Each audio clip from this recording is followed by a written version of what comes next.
Share what you thinking, what you thinking. What's on your mind? Share what you thinking, what you thinking. Hey, what's on your mind? Share what you thinking, what you thinking. Tell me, what's on your mind? Share what you thinking, what you thinking. Hey, what's on your Oh, mind? say what you thinking, what you thinking. What's on your mind? Share what you thinking, what you thinking. Hey, what's on your mind? Share what you thinking, what you thinking. What's on your mind? Share what you thinking, what you thinking. What's on your mind? Hey, Tell me, oh, tell me. Tell me, oh, tell me. Tell me, oh, tell me. Tell me, oh, tell me. What's your talking to? You ready to go, Jen? Yes. You was cutting up on that one, girl. Share what you thinking, what you thinking. what's on your mind? Share what you thinking, what you thinking. Hey, what's on your mind? Share what you thinking, what you thinking. Tell me, what's on your mind? Share what you thinking, what you thinking. Hey, what's on your Oh, mind? say what you thinking, what you thinking. What's on your mind? Share what you thinking, what you Linda, thinking. go. Hey, what's on your mind? Share what you thinking, what you thinking. What's on your mind? Share what you thinking, what you thinking. What's on your mind? Hey. You know you love me.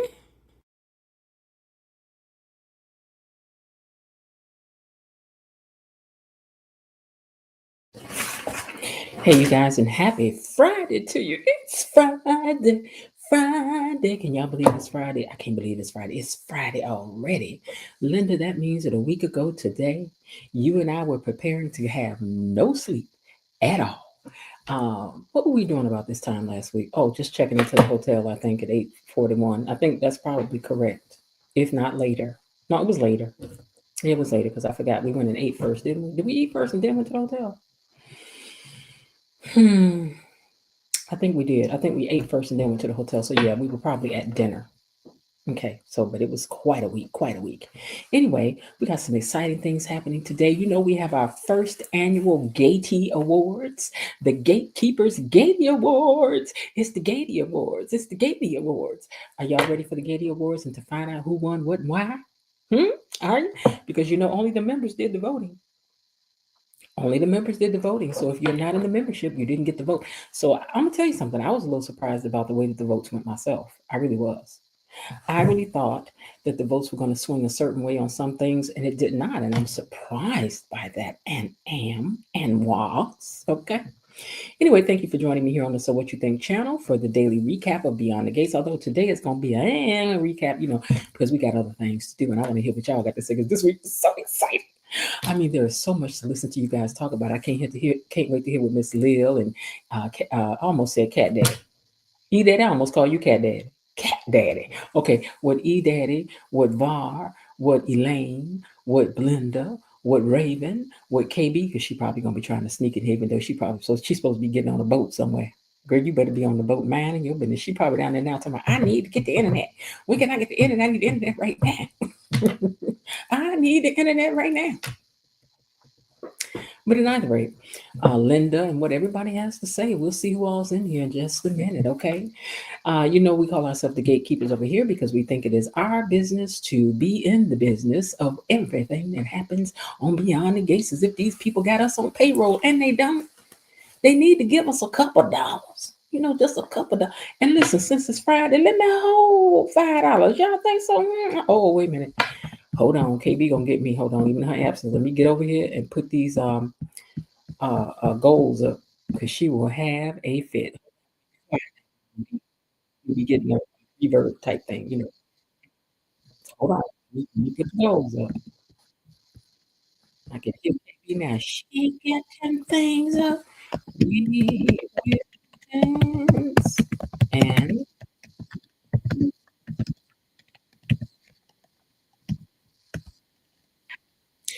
So it's a special night for us tonight, Gaties. This is our first time having the first annual Gatey Awards.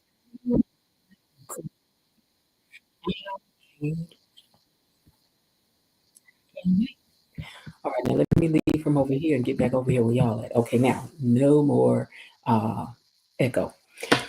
All right, what else do I want to tell you guys? Oh, if you want to, please feel free to send a super sticker or a super chat as a way to celebrate even today's awards, because I put a whole lot of work into this today. Now, I ain't about to tell no lie. I ain't about to sit up in like I did when I did this, but I ain't come on till later because I was trying to get things together. because I want our first award show to be nice. Hey, Miss J, you know Miss J be tuning in from the bushes of work. And girl, if they ever catch you, just tell us when to be quiet. Just put up there shh, and I'll be like, everybody be still. Somebody ain't about to get Miss J. Because we want her to go to bed to keep her drop. Okay. All right, but anyway, if you want to, please send a super sticker or a super chat by way of saying thank you. I appreciate you loving the channel, all of that, blah, blah, blah, whatever it is, whatever it is. Even if it's like, I don't get on my nerve, he go cover the house. Okay, so I'm just saying, I take love in all forms. I do. I do. Why is that up there? Okay.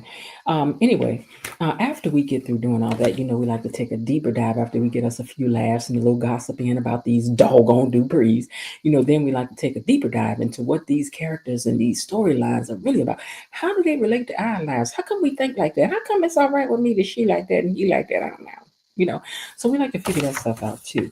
We want to keep the channel going, so please, if you have not yet, become a subscriber. I only need, I think, 3 more people to make it to the next level that I'm trying to make it to, which is 20, is it 24 or 34? I don't forget. 24, let's just say 2,400 subscribers, right? So if you haven't subscribed yet, why not go on and make my day today and subscribe? Because you love me. I know you do. I know you do, because I love you. I love you, you love me. You and us never part. My guitar, ain't no ocean, ain't no sea. So just please do that for me, okay? Love you.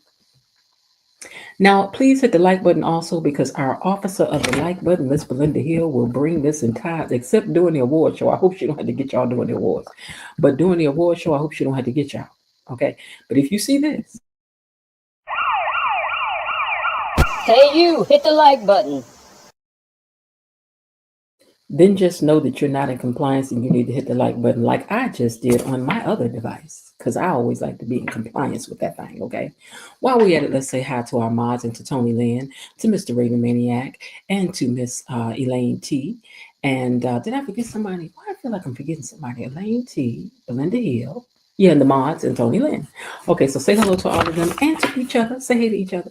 If you want to become a gatekeeper, all you have to do is leave a comment down there, and we will give you your official royal welcome into the gatehead. Okay? All right now. Let's see. I think that's it. Now, if you haven't got yourself a membership, please consider doing so. Just like last night, they got to do the voting on who wins these awards today. So I'm sorry you didn't get a say, but we'll see how your guessing game goes as to who wins what and how surprised you were, because I was certainly surprised. Okay. Let me see who's down here typing in the comments, and then we're going to get what to get on. All right, here we go. Who's that typing in the comments? Well, let me scroll up and I'll tell you who's in the comments. First of all, there's Miss Linda Bias Barnett saying, greetings, gatekeepers, creepers, peepers, hedge hoppers, and bushwatchers. Hey, Miss Linda, who also happens to be my cousin. How you doing today, cuz? I hope you're doing good. 4 Shades of Brown says, hope you guys have an amazing and wonderful night tonight. Can't wait to watch the replay. Okay, 4 Shades of Brown. Well, we look forward to you doing so. And please remember to hit the like button when you do and to leave a little comment. And girl, if you can, give me a little hype. Because, after the broadcast, you can do the hype button, right? Bilo Didi says, hey, gatekeepers, Miss Jen and Mods. Hey, Miss Bilo Didi. Elaine T is in the house, and she says, hey, gatekeepers. Hey, Miss Elaine T. Terry Anthony is also checked in and says, hello, gatekeepers. Hey, Terry. Terry, thank you very much again for that contribution toward the brunch. The brunch was beautiful. I'll be sharing some of that maybe in the membership. Okay, now, Redhead Cat says, hello, Miss Jen, Mods, Gatekeepers, and BTG Unlocked. Thank you for using the hashtags, Redhead. Lightning Storm is in the house and says, good evening, Gatekeepers, here with the homemade apple pie. You bought apple pie, homemade? And did you happen to get some of that vanilla bean ice cream to go on top of it? Now, you going to warm it up first, Lightning Storm? You know what? Hey, y'all back there. Yeah, back there. Save me some of that apple pie, Lightning Storm bought, and I want some of that apple pie. Put me a slice to the side. Okay, I'm going to get me a slice of that. Don't you worry about it, Lightning Storm. I done told them back there in the kitchen to make sure to put me a piece to the side. Miss Lil has checked in and said, BTG Gatekeeper. She always leads with that hashtag. Thank you so much, Miss Lil, for that. Looking forward to hearing from you later, hopefully. Miss J is at work, but checking in. She says she's in here from the bushes. Frank G. Life says, hey, Miss J and Gatekeepers Mods, watching and listening, and I hit the like button. Thank you very much. Jazzy Poetess One is also checked in and said, good evening, everyone, and good evening to you. Let's see who else is in here. Bilo Didi said to click there in order to join the membership. She put that up for you. E-Daddy, I done called you Cat Daddy, child. Cat Daddy. I may mess around. You know, they said that in the Five Heartbeats, so every now and then you might get that from me. That's one of my favorite movies, okay? All right. Well, that's everyone that's checked in so far. So let's see. Yeah, Mr. Raven Maniac, where you at? Well, you know, his little favorite people ain't on here today, so he may not even be in here. Y'all can tell him I said so when he get here, too. You know he partial. He partial. He probably be in later. Bar usually comes in later and all of that, too. So, all right, you guys. So, you know what, Lynn? Don't I tell you every single time I go live, who calls me? My brother. My brother's going to call me every single time I go live. Like, he know I'm live somewhere out there. He's like, my sister must be live. Let me call her. So I got to make sure I call him when I get off here. All right, I might rush through. I did not do no pictures today. So I'm just going to tell y'all what happened. And it's going to be kind of abbreviated if I can, so that we could just get on to the get down. Okay, y'all see what I'm saying? All right. Because we're going to get to the awards, baby. We're going to get to the awards. Now, Eva was waiting on her mother at lunch at the country club, and then she sees Tomas, and she waves across the room at him, and he wave a little wave back, and they slightly smiling. Child, I ain't never seen two people so sorry that they can't be together, and yet he's still happy to be with the person he with. You know, Tomas, I'm very confused by you, sir, but whatever. It was not even a great show today. You didn't think so? It was all right. It was okay. You know, the wedding and everything, you know, which I really did not care about. And I told y'all, I do listen. We done spent enough time over at the Smitty Martins. I do not care what's going on at the Smitty Martins. I'm trying to figure out what's going on at the Haley Bills, at the Bill Haley house. Okay, now that's all I care about right now. The Bill Haley house. I don't care about that baby Naomi talking about right now. I don't care nothing about it. I don't. I don't even know if I care about Nicole and Ted talking about getting back together. I really don't.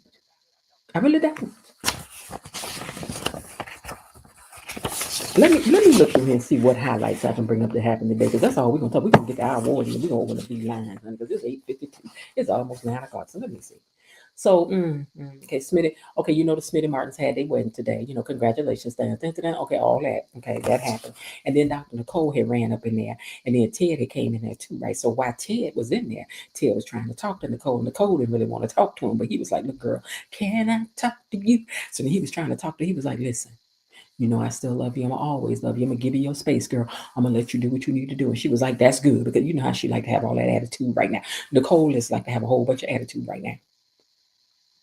Thank you, Frank G. We only care about the Haley stuff right now. Like, I mean, Haley done brought something new to the table. This new writer done came in the door and just got us all in a chokehold.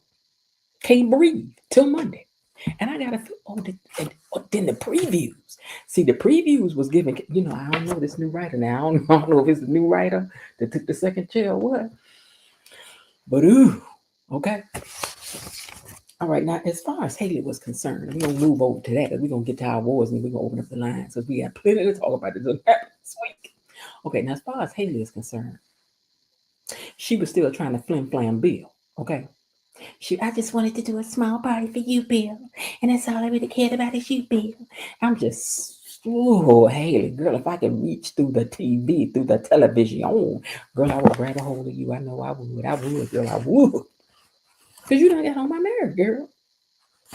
My last one, you tap dancing on me with high heel pointed toe shoes on. Oh, Lord. But anyway, Bill gets a notification. He's like, Ted and Nicole's paperwork done went through. She was like, what? Like she really cared. You don't care about nothing. You don't care about nothing except getting a hold of Bill's money. Bill, I hope you make it, child. Because I ain't got time to be trying to figure out what the weather you're feeling. I ain't got time to be trying to theorize that more people are not gone that are gone. I ain't got time for it. I ain't got time for it, Bill. So you better wise up.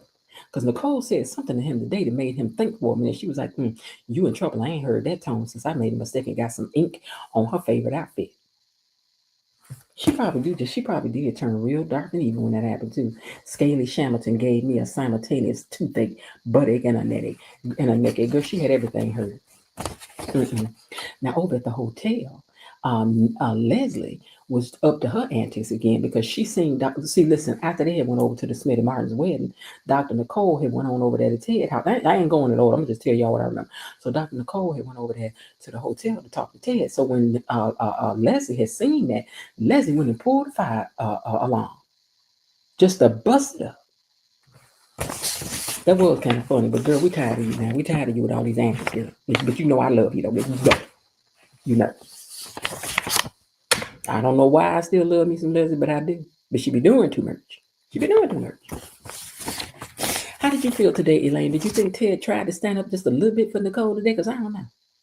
I don't really know. Hey, Ray, man, we were just talking about you. I was like, you know, you partial. You ain't over here, but nobody else ain't over here. You know what I'm saying? You know, I was all right. Let me see what else had happened. Okay, so Nicole went and talked to her daddy. And here's the thing that I drew from that. It seemed to me that the reason why Nicole don't want children is because she was chasing after trying to be like her father. Because she was like, you know what? It seems like you didn't have kids until you had did everything you needed to do. Anyway, I can't remember how it was put, but here's what I'm saying. When she was talking to her dad, she said he taught her to love your career first, because he didn't let having kids stop him from doing what he needed to do. But he had his mom at home taking care of them. But then he went on and did his thing, and he was like, I don't know if I would have did it that way again. If I have another child, I'm not going to do it that way. And she's like, no, but I really admired that in the end, Dad, because that's how you got to where you were. It was that I can't use that word, iller thing that he has in business. And she said that she really admired that. So maybe this is where Naomi has crafted her view of a career is from her daddy, not from her mama. Really interesting. I thought that was kind of interesting. Now, Kat is over there asking for a do-over.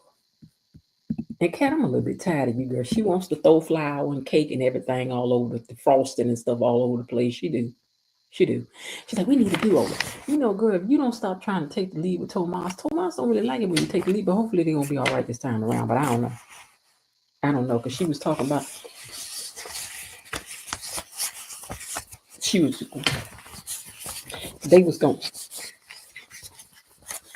said they was gonna be baking cakes everywhere up in there. That's what she had said. We're gonna bake one over there, we're gonna cook one over there, we're gonna frost the cake over there, we're gonna try one down there, we're gonna give it a hint, blah, blah, blah, blah, blah. And then she ran and jumped and I wanna run to you. Ooh, she had one of them moments. I'm like, okay, girl, go ahead. I hope it worked this time. Now, Tomas and Eva got a chance to talk today too for a few minutes. Still looking like they the lost lovers of America. But anyway, I don't know what to make out of them too. And I hope Kat don't walk up in there and jump to the wrong conclusion. Wasn't nobody doing that this time. They really would.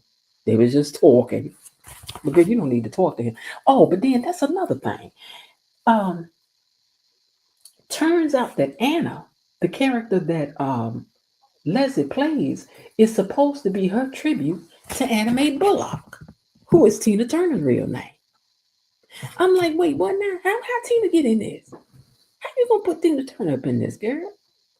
And she's like, yeah, I'm sure I like this chair on this commercial because my TV is right in front of me. Listen, I'm like, girl, how she get up in there? How y'all gonna put Tina Turner? But I mean, it's nice to throw a name in it, but girl, Lord, because she done put her Anna wig back on and she done headed over to Tomas's office pretending to be somebody else. And Tomas like, I know that's your mom. Leslie, who told you to putting on a wig makes us not know who you are, girl? You worse than Batman out here in these streets. Not Batman, Superman. You worse than Superman, Batman, all of them rolled up together thinking that we don't know who they are just because they ain't got their mask on. We always know it was them, just the people in TV land. I mean, the people in the storyline didn't seem to know. I don't know because it looked just like them. If I cover up my eyes, do y'all not know me? When people, you know, I'm gonna tell you when I was shocked doing the shutdown, I was always surprised that somebody knew me with that mask on. And I'm like, well, how you know it's me? I know them eyes anyway. So see, I don't know. We need to fix that out here in cartoon world. But anyway, I hope this don't mean we about to see the rise of more of Sherry, Anna, Lulu, any of them. We don't need to see any of them. Not none. Even though I call this girl Leslie all the time, you know that ain't her name. My name is really Dana.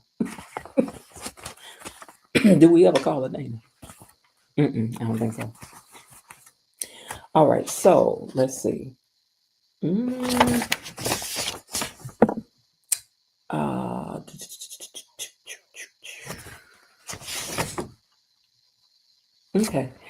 really think, what is this? Naomi said good to the hospital. See if she really, she told her to possibly. Oh, I got the wrong paper on here. I done grabbed one too many papers.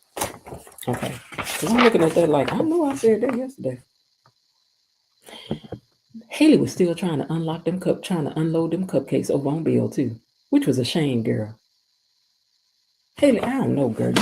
You know what? In one day, she was able to make me dislike her more than I think anybody has ever disliked Liz, Sherry, Anna, Lulu, Mary, Susan, all her names.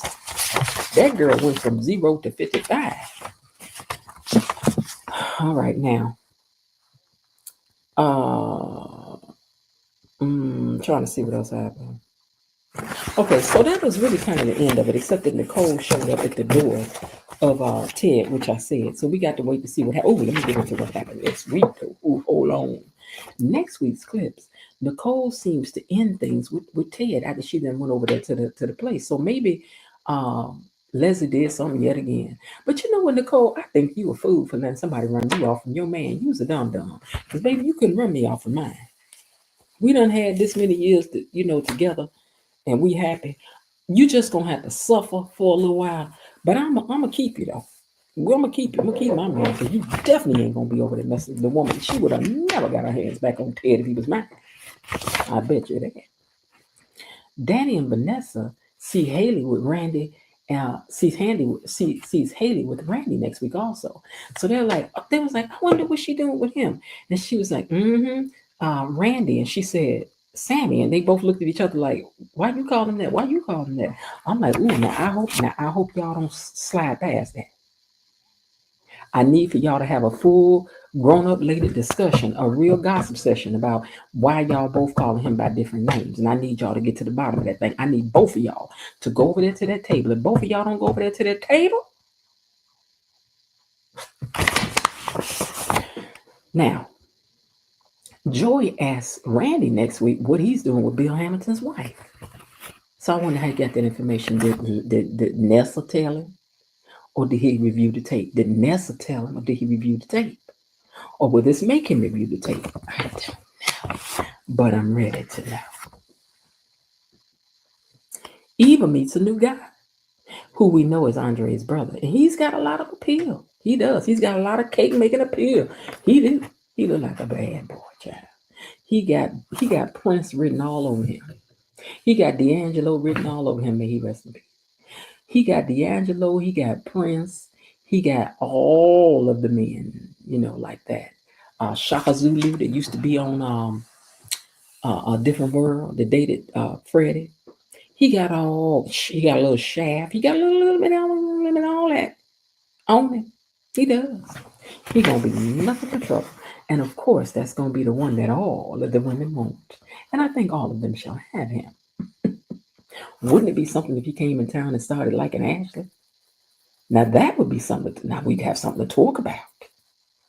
Nurse Shanice. No, we need to like Ashley, because that would just blow Andre away. Because Andre married now. You ain't got no business worrying about who she dating, right? Right. So I am looking forward to next week. All right, with that, guys, I'm gonna end that here so that we can get on to the Gatey Awards. And why not? Let's just kick it off like this. Welcome to the Gateys. Welcome to the Gatey Awards. Welcome to the Gateys. Welcome to the Gatey Awards. Yeah.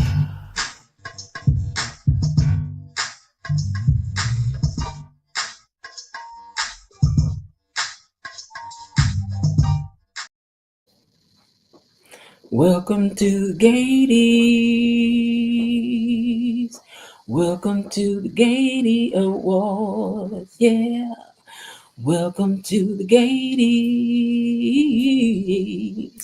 Welcome to the Gatey Awards. I thought I would give it to y'all this way tonight. I thought I would, since it is the Gatey Awards. And so look, wait, I'm about to knock it down. We actually have an award. We actually have a Gatey's Award, a Gatey's Award. a Gatey Award. Oh, thank you so much. I would like to thank this one and that one and that one and this one and this one and that one. Oh, thank you so much for all of everything that you ever given me. I had it where y'all could see it, but it's got this circle around me now. So let me see if I can change that. Let's see, style. Okay, that opened up everything. Okay, let's just do it that way. Thank y'all for the Gateys. I can put that back. Y'all can see it now, right? You can partially see it anyway. All right, y'all. Good to see y'all. You came just in time for the performance. Yeah, that's our theme song. Welcome to the Gatey. Welcome to the Gatey Award. I like that so much. I'm gonna play it again. You know why? Because I took the time to make it. So why not? Let's hit it again. Welcome to the Gateys. Welcome to the Gatey Awards. Welcome to the Gatey. Welcome to the Gatey Awards. Yeah.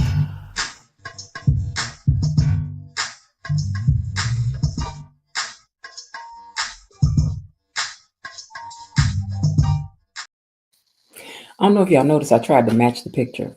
I have on the same kind of top, see, the same kind of strapless top. I just put this sheer thing under and put on my hoop earrings and put my hair up like that so that it would look like the picture, child. So it would look like the picture. Hold on. Done. So if I cut off my thing, we go from this, see, to this.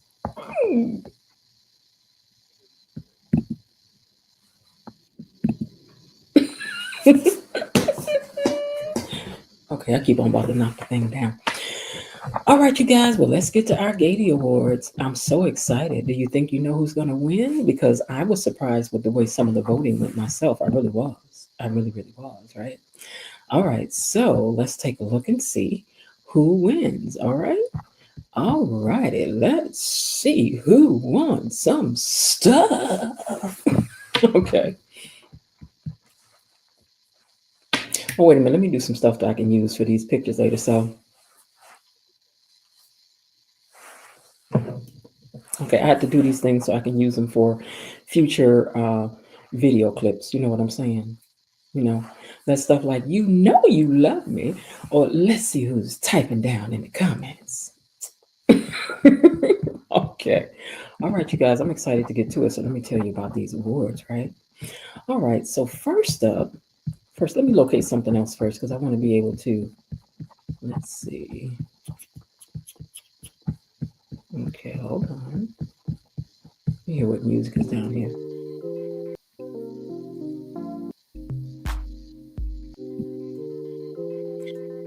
I'm turning that music down low. Is that music too loud? Let me know. If it's too loud, can you still hear me over the music? Comment and let me know. Okay. Let me turn this up and I can see myself.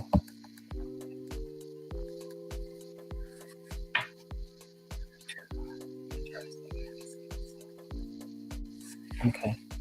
I think it's fine.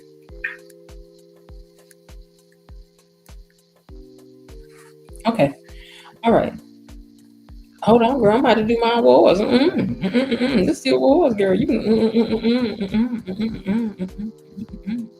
Melanie said we can hear it, but we don't need it. Okay. Well, we'll just use the applause. But let me look up one other thing, please.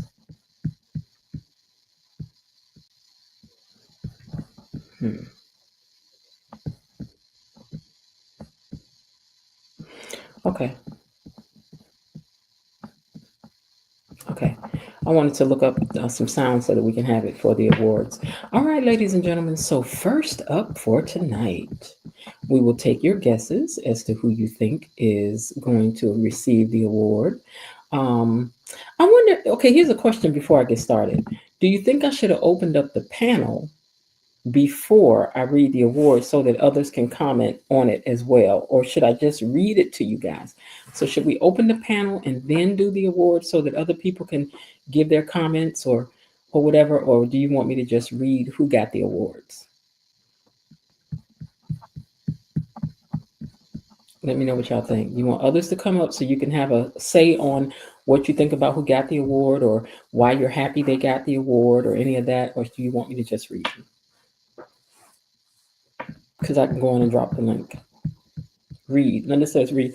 The first two to agree is what we shall do. Linda says just read them. Do whatever you're comfortable with. We're okay. Okay. Next vote is the deciding vote.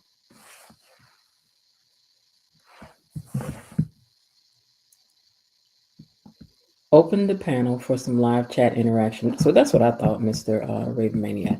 Okay, so I'm going to go on and drop the link for... Okay, I'm going to drop the link for anybody that wants to come up and join in on the commentary on who got these. Now, remember that the members, those in the membership, did the voting for who wins tonight. So with that, I'm going to get started. And if anybody wants to come up and join me, feel free to do so. All right, you guys. So welcome to the Gatekeepers Daytime Emmy Awards. Yay! Let me put some applause back there because we're going to be using our applause tonight. And he is. And sure enough, he is, child. Yeah. 8th annual Daytime Emmy Awards. And I don't watch any of the other shows. So, you know, it's always going to be about the gates. I'm sorry, but it is. Other people can worry about themselves. We worried about ours over here, okay? We worried about our show. We ain't worried about nobody else's, okay? All right, so first up is the first award goes to the best writer on the show. I meant to write down who the nominees are, but I didn't get that far. So let's just say that the nominees are Robert Guzza Jr., Michelle Valjean, Sarah A. Beeble, and I'm trying to think of who else was one of the writers. Something Darnell Brown. I think that was her name. But anyway, and the Gatey goes to. Let's see who the Gatey goes to. The Gatey goes to Michelle Valjean. Michelle Valjean. Congratulations, Michelle. You are the very first recipient of the Gatey Award. Michelle, are you here?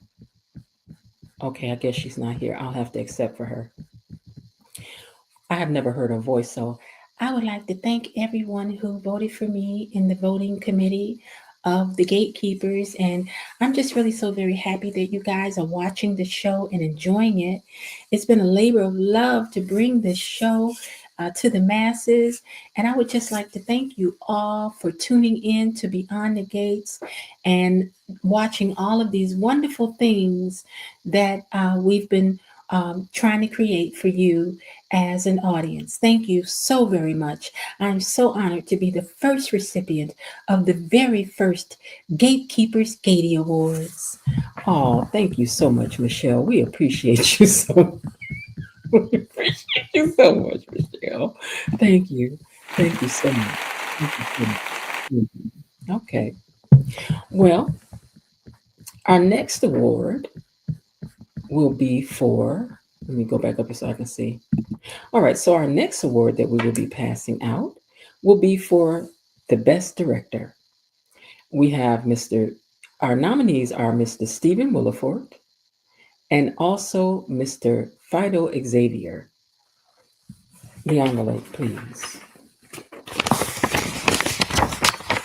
And the winner for our very first Gatekeepers Gatey Awards director goes to Fido Xavier. Oh, Fido, congratulations to you, Fido.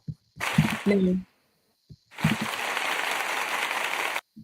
Fido was not able to be here tonight to accept this award, so we graciously accept this award on his behalf.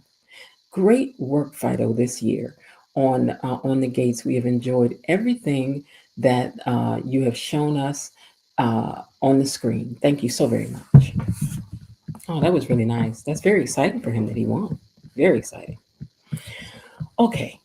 The next category is for, best storyline. Who do you guys think won for best storyline? This one may shock you, but who do you think won for best storyline? Best storyline. Well, the winner for the best storyline, as voted on by our committee, is Bill, Danny, and Andre. Bill, Danny, and Andre were voted the best storyline of the show for the first season. Congratulations to Bill, Danny, and Andre. That's not, we're just talking about the storyline, so we're using their character's name. So, congratulations. I love these earrings she got on in this picture, by the way.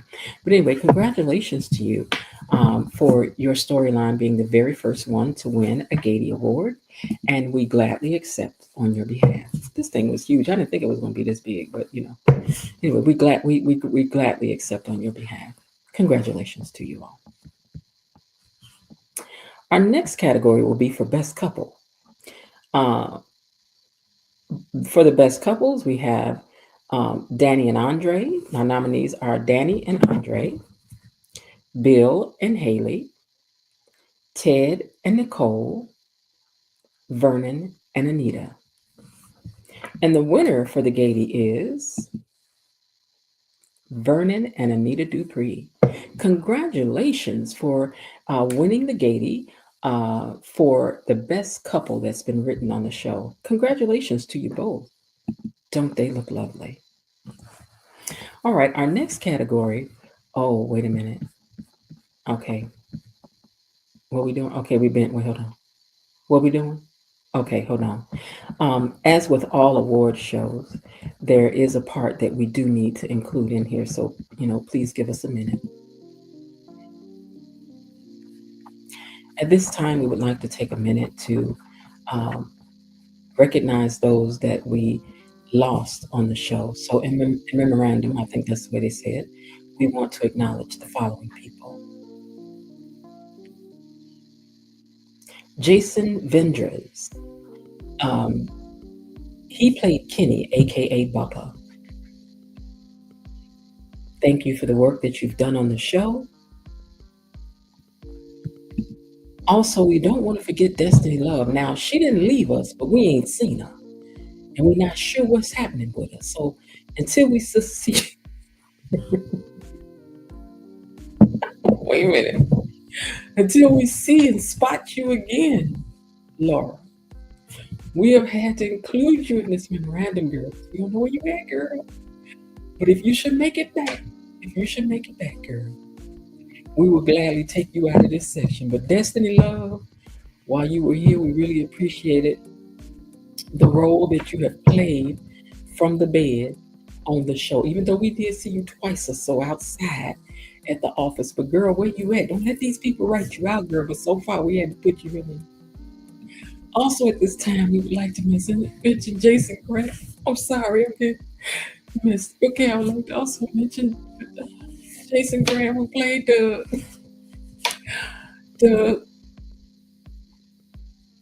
we're not really sure if you're gone or not, but we want you to know we miss you. You look real handsome in this picture right here, dude. And Jason, you really brought a lot to this role. We just wish we had a chance to see you do more, and hopefully we will in the future. We just hope you and I had in witness protection or something until you take care of Vanessa with her dirty, low-down self undone. Okay? All right, then. And also, we do not want to forget, last but not least, our original Ted. Just seeing him all dressed up in white, it just brings a tear to my eye. Oh, original Ted Maurice. We miss you so much in your role, but we now accept the new Ted Keith in the role, but we just want you to know that you were missed, and we want to include you in these condolences and things, okay? Right. Ooh, okay. It's going to be all right, y'all. Calm down. It's going to be okay. Okay, wait, let me turn this music off. Bye first, Ted. Let's have a moment of silence, please. Okay, that's enough. All right, now let's get back to the awards. We want to make sure we had that part. Our next award is for the favorite set on the show. Who has the best set on the show? Little Neck Ted could never. You know what? Don't be. Let me tell you something. Don't be picking on that man. That man is doing a great. Wait a minute, my top slide down. Even though I got a shirt on, but I'm just saying, child. Hold on. It ain't that kind of show. Okay, but listen. All right, listen. I'm over here clowning again. Don't listen. Now I got the top on just so y'all know it's here. Put this thing down just a touch so y'all can see this top. Okay, now the next award goes to the best set on the show. Who has the best set? And here is the way the membership voted. The membership said that award will go to the favorite set design, will go to the Dupree home or compound, a mansion, whichever you like to call it. It is a very lovely, bright, airy room that looks very rich. It does. It does. All of the artwork that's in the room is kind of reminiscent of the Cosby Show when they had all of that original artwork being displayed throughout the show. And I don't know if you guys ever noticed that, but there's some very expensive artwork on the walls. So yes, this one won. So congratulations to the set designer who did this particular room. Best musical act goes to the Articulates for their best musical performance. Articulates, you know, how we loved the performance that you guys did. It was beautiful and well deserved. Congratulations to the Articulates.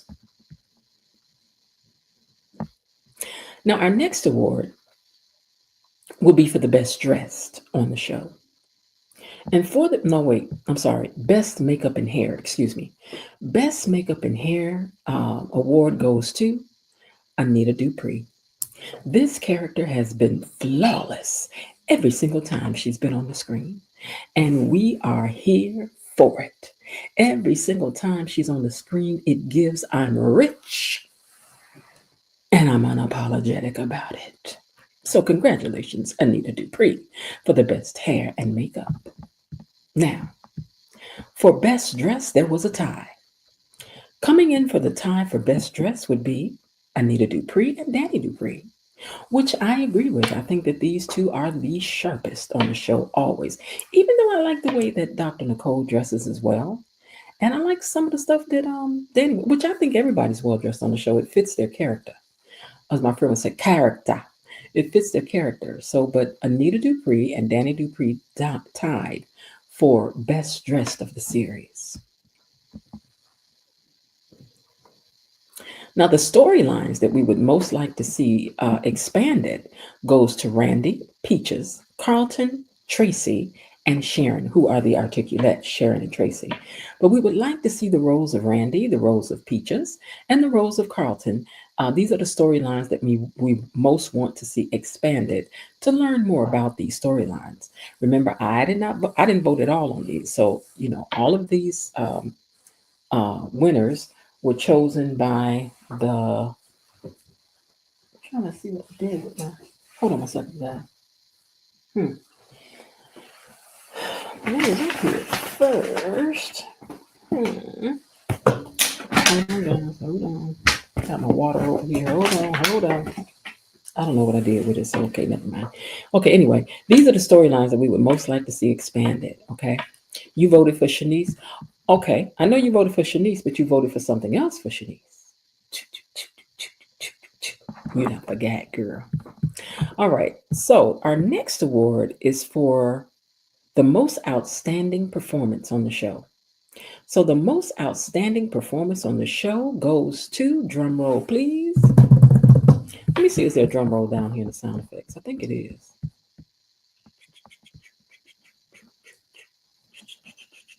Let me see if I see one. Hold on. Yes.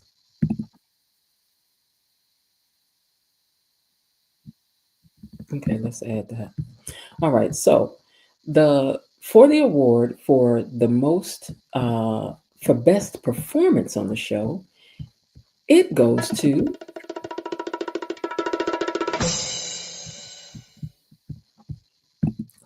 Amber Michelle. Amber Michelle is the winner of our most outstanding performance on the show so far, and we loved it. This girl can make us cry right along with her. She's good. She's good. And is. And is. All right. For Lifetime Achievements Award for female, that award goes to Tamara Tooney. I hope I spelled her name right. Tamara Tooney. For the Lifetime Achievement for female. For Lifetime Achievement for male, that award goes to Clifton Davis. Congratulations to you both on a career that spans and that reads beautifully. We've enjoyed all of your work. Now, let's see. I can't see what this is. Hold on. Let me look on my paper and see if I can see what it is before I put it up.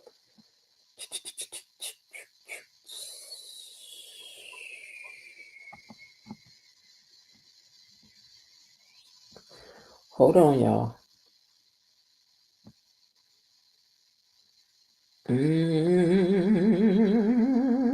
I can't see what it is. I'm just going to have to click on it. Okay, so our next award goes to Ernestine Johnson for Favorite Rising Star Award. This is the one you were looking for, Bilo Didi.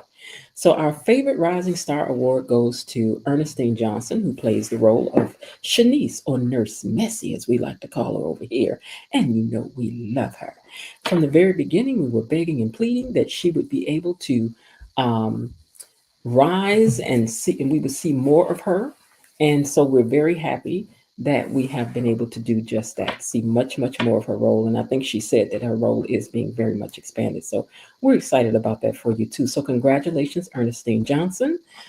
Continue to let your star rise. Now, our next award goes to our favorite villain. You may say, I know exactly who that's going to be. Maybe so, maybe not. So the award for favorite villain goes to Trisha Mann for her role as Dana Leslie Anna Sherry Lulu. Congratulations, Sherry Mann, on getting the very first Gatekeepers Gatey Award for your roles, with an S, of Dana Leslie Sherry Anna Lulu, and whoever else you may choose to be. Congratulations, sis. Thank you so much. I really appreciate getting this award, and I hope that little kitty cat isn't too jealous of the fact that I got it. And I know that probably Nicole thought that she would get it, but you didn't, sister. Just like Ted, I'm gonna always win. Girl, move on out the way. We don't hear all that. Gone, Trisha Mann. All right. Our next award goes to our Young and Rising Star Award. And that award goes to Amber Michelle. Again, this was all voted on by the membership, and these are the people that they chose. So congratulations, Amber Michelle, for the Young Actors Award, our very first Gatey being passed out for that. Congratulations. Well, I know everybody thought I wasn't going to get it because of my mama, but I'm glad that I was able to get it, even though Tomas was giving me a hard time. But I'm really glad that I got it. And please don't tell my mama, because she probably just going to get an attitude about it. Girl, you know you're right about that. We're not going to tell your mama, so don't worry about it. Now, this one will probably surprise you. The best supporting male role goes to, drumroll please,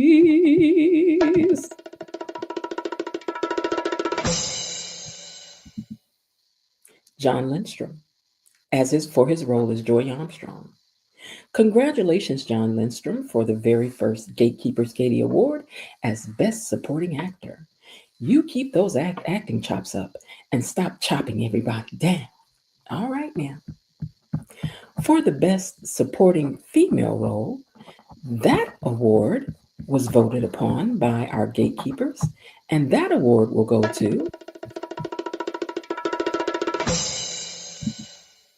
Amber Michelle for her role as Eva Thomas. Congratulations, Amber Michelle, for getting the very first Gatey Award for Best Supporting Actress. So far, she's racked up 3. She's way ahead of everybody. I mean, she's done an outstanding job. She's done a very outstanding job. So that's 1, 2 for Anita. So far, that's 1, 2 for Clifton. Well, that's 3 for Anita. So I'm sorry, they're tied. Even though Anita, one of these awards she's sharing it with Danny. But yeah, so far they're kind of tied. But in a sense, Amber's still ahead because she got all hers on her own. Okay. Now, moving on to Best Lead Actor in a Role on the Show. Okay. This is where it gets the button, a little nail biting, people. But for Best Lead in a Male Role, that goes to Clifton Davis for his role as Vernon Dupree. Congratulations.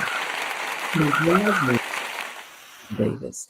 Well deserved for your role as Vernon Dupree. And the Gatekeepers congratulate you on that. For the leading role as a female, now this one may surprise you, but again, they voted, not I. So let's see which way it went for the Best Actress in a Female Role. For the role of, for the honor of Best Female in a Lead Role, that award goes to Carla Mosley for her role as Danny Dupree. Now, I know real talk, girl, if you had in the bushes, you like, ain't no way. But then she says she does like her as an actress. She just doesn't like her in this role. She says she really admires her as an actress. This is a very pretty picture of Danny as well. I'm sorry, Carla as well. So congratulations, Carla Mosley. Thank you very much for the privilege of being the first person to receive this award. I'm so very happy. And I just want Haley to know that I won this and I will win Bill back as well. Thank you. Bye. She's so catty. Girl, get on out of here. Get on out of here, Danny, with that foolishness, girl. Go on now. All right, you guys. So now that leaves us with, let me see, is this what is, I cannot see. Okay, so this leaves us with this award, and I can't see what it is, so I'm just going to click on it. Okay, storylines most one. Oh, we already did this. The storylines that we want to see most expanded. So I don't know how I had that up there twice. But anyway, guys, that is the end of the awards. We thank everyone who voted. We thank all of you for tuning in. And hopefully next year we'll have this even more fine-tuned. I hope you guys enjoyed it. I put a lot of work into doing this for you guys, from the song to making all of the graphics. So don't forget about them super stickers and super chats if you want to say thank you, Miss Jen, for that, because this has been a hoot. And we're going to do it again next year, and is. All right, you guys, thank you so much for joining us for the Gatey Award. Welcome to the Gateys. Welcome to the Gatey Awards. Welcome to the Gatey. Welcome to the Gatey Awards. Yeah.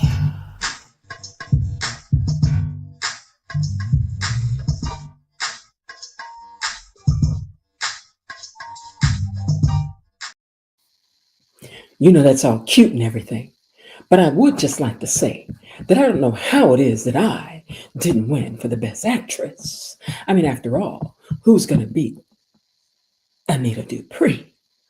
Absolutely a travesty. Girl, I agree with you, but I didn't do the voting. These people did. So please blame them and not me, girl.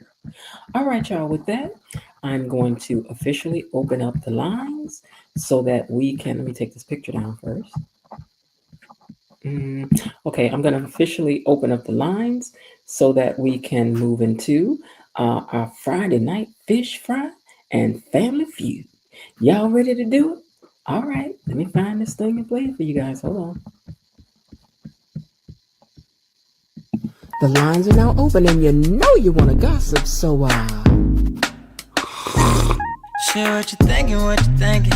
What's on your mind? Share what you thinking, what you thinking. Hey, what's on your mind? Say what you thinking, what you thinking. Tell me what's on your mind. Say what you thinking, what you thinking. Hey, what's on your mind? Say what you thinking, what you thinking. What's on your mind? Say what you thinking, what you thinking. Hey, what's on your mind? Say what you thinking, what you thinking. What's on your mind? Say what you thinking, what you thinking. Hey, what's on your mind? Hey. Come on up here. You know you want to gossip. That's why you my best friend. All right, now I ain't gonna have this camera on all night long. I'm gonna let y'all know that now it will be cutting off. But yeah. So y'all make sure y'all run out and get you a rook like this. And I think I told you the reason. I don't know if I said this in the membership. The reason why we chose the rook as the award is because this is the protector on the chessboard. So, since we are at the gates as gatekeepers, watching over everything that happens. Let me put this back. Watching over everything that happens at the gates, I thought it was appropriate that we use the rook as our award. So therefore, we have our gatey. Okay. All right, you guys. So did I put I don't think I put it down. Hold on. I thought I did. Oh yes, I did. Well, I'll drop it again. Okay, so for those of you who want to come up, please do so at this time. And let me change this to where it goes.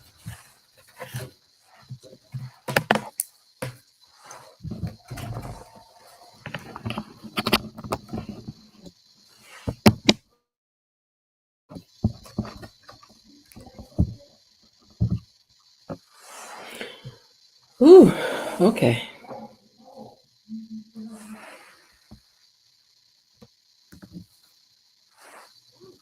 All right, you guys. So I'll wait for you guys to come in and see what's going on. This was a very exciting week on the gates, I will have to say. It really was. I enjoyed it a lot. And I'm looking forward to see what you guys have to say about it.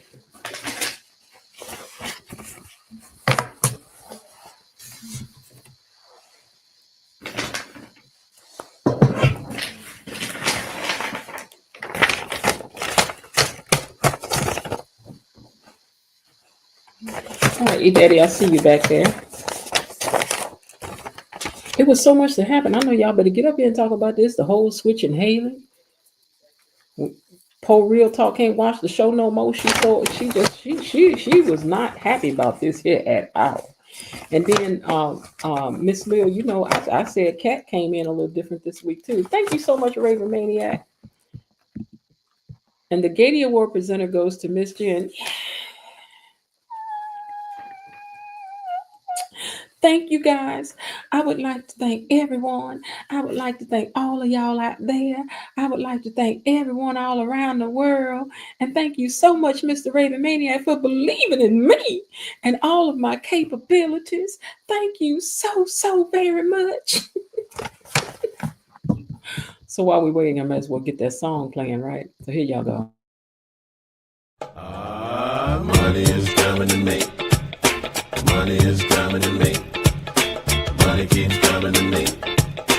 Money is coming to me. Money is coming to me. Money keeps coming to me. Money is coming to me. Money keeps coming to me. Thank you so much. And to you too, Miss Elaine, for your super sticker as well. Thank you so much, Miss Elaine. I appreciate you so much for that. All for y'all and always for y'all. Y'all know that. Anything for my gatekeepers, baby. I lose sleep, you know, look a little foolish. It don't make me none. Whatever y'all need to get a drum or something. Hey, boom. You know, I'll be singing and dancing and all that. I'm behind and I'm trying to finish up yesterday's epi. Oh, child, I missed some stuff. I still ain't seen some stuff. So I hope to catch up with it because I still didn't see that day that Bill and Haley wasn't able to, you know, bake no cakes. I didn't see that. Mm-mm. No, I did not get to see that. Mm-mm. No, I did not get to see it. I did not. But thank you, Elaine and Mr. Raven Maniac for the super stickers. So we got 2 of our goals. It says 3. Let me see. Did I miss something? Oh, Bilo Didi, I didn't see yours. Okay, Bilo Didi, thank you very much for the $3 super sticker as well. It didn't show it to me before. I was looking somewhere else. I didn't see it. I apologize. But thank you very, very much. Oh, it just popped up. That's why I'm just saying, okay. Well, thank you very much for that also, Bilo DD. All right, so I'm going to start bringing some of y'all up to the stage. E-Daddy, welcome to the stage. And also Miss Elaine T, welcome to the stage. Hello. Hello. How are you this evening? Good, good. You look fabulous, Miss Oh, Jen. thank you. Thank you very much. Girl. The way I slid in here, I don't know now, but thank you very much. I've been All in that these matters streets. is appearance. Yeah. Well, look, I slid in here. I was like, woo, what time is it? Like So a I'm glad I had at least laid the thing out. I was like, at least I didn't have to look for nothing because I knew where everything was. So, Yes. well, what did you think about this week's shows? Like, okay, let me see where I want to start. Hold on.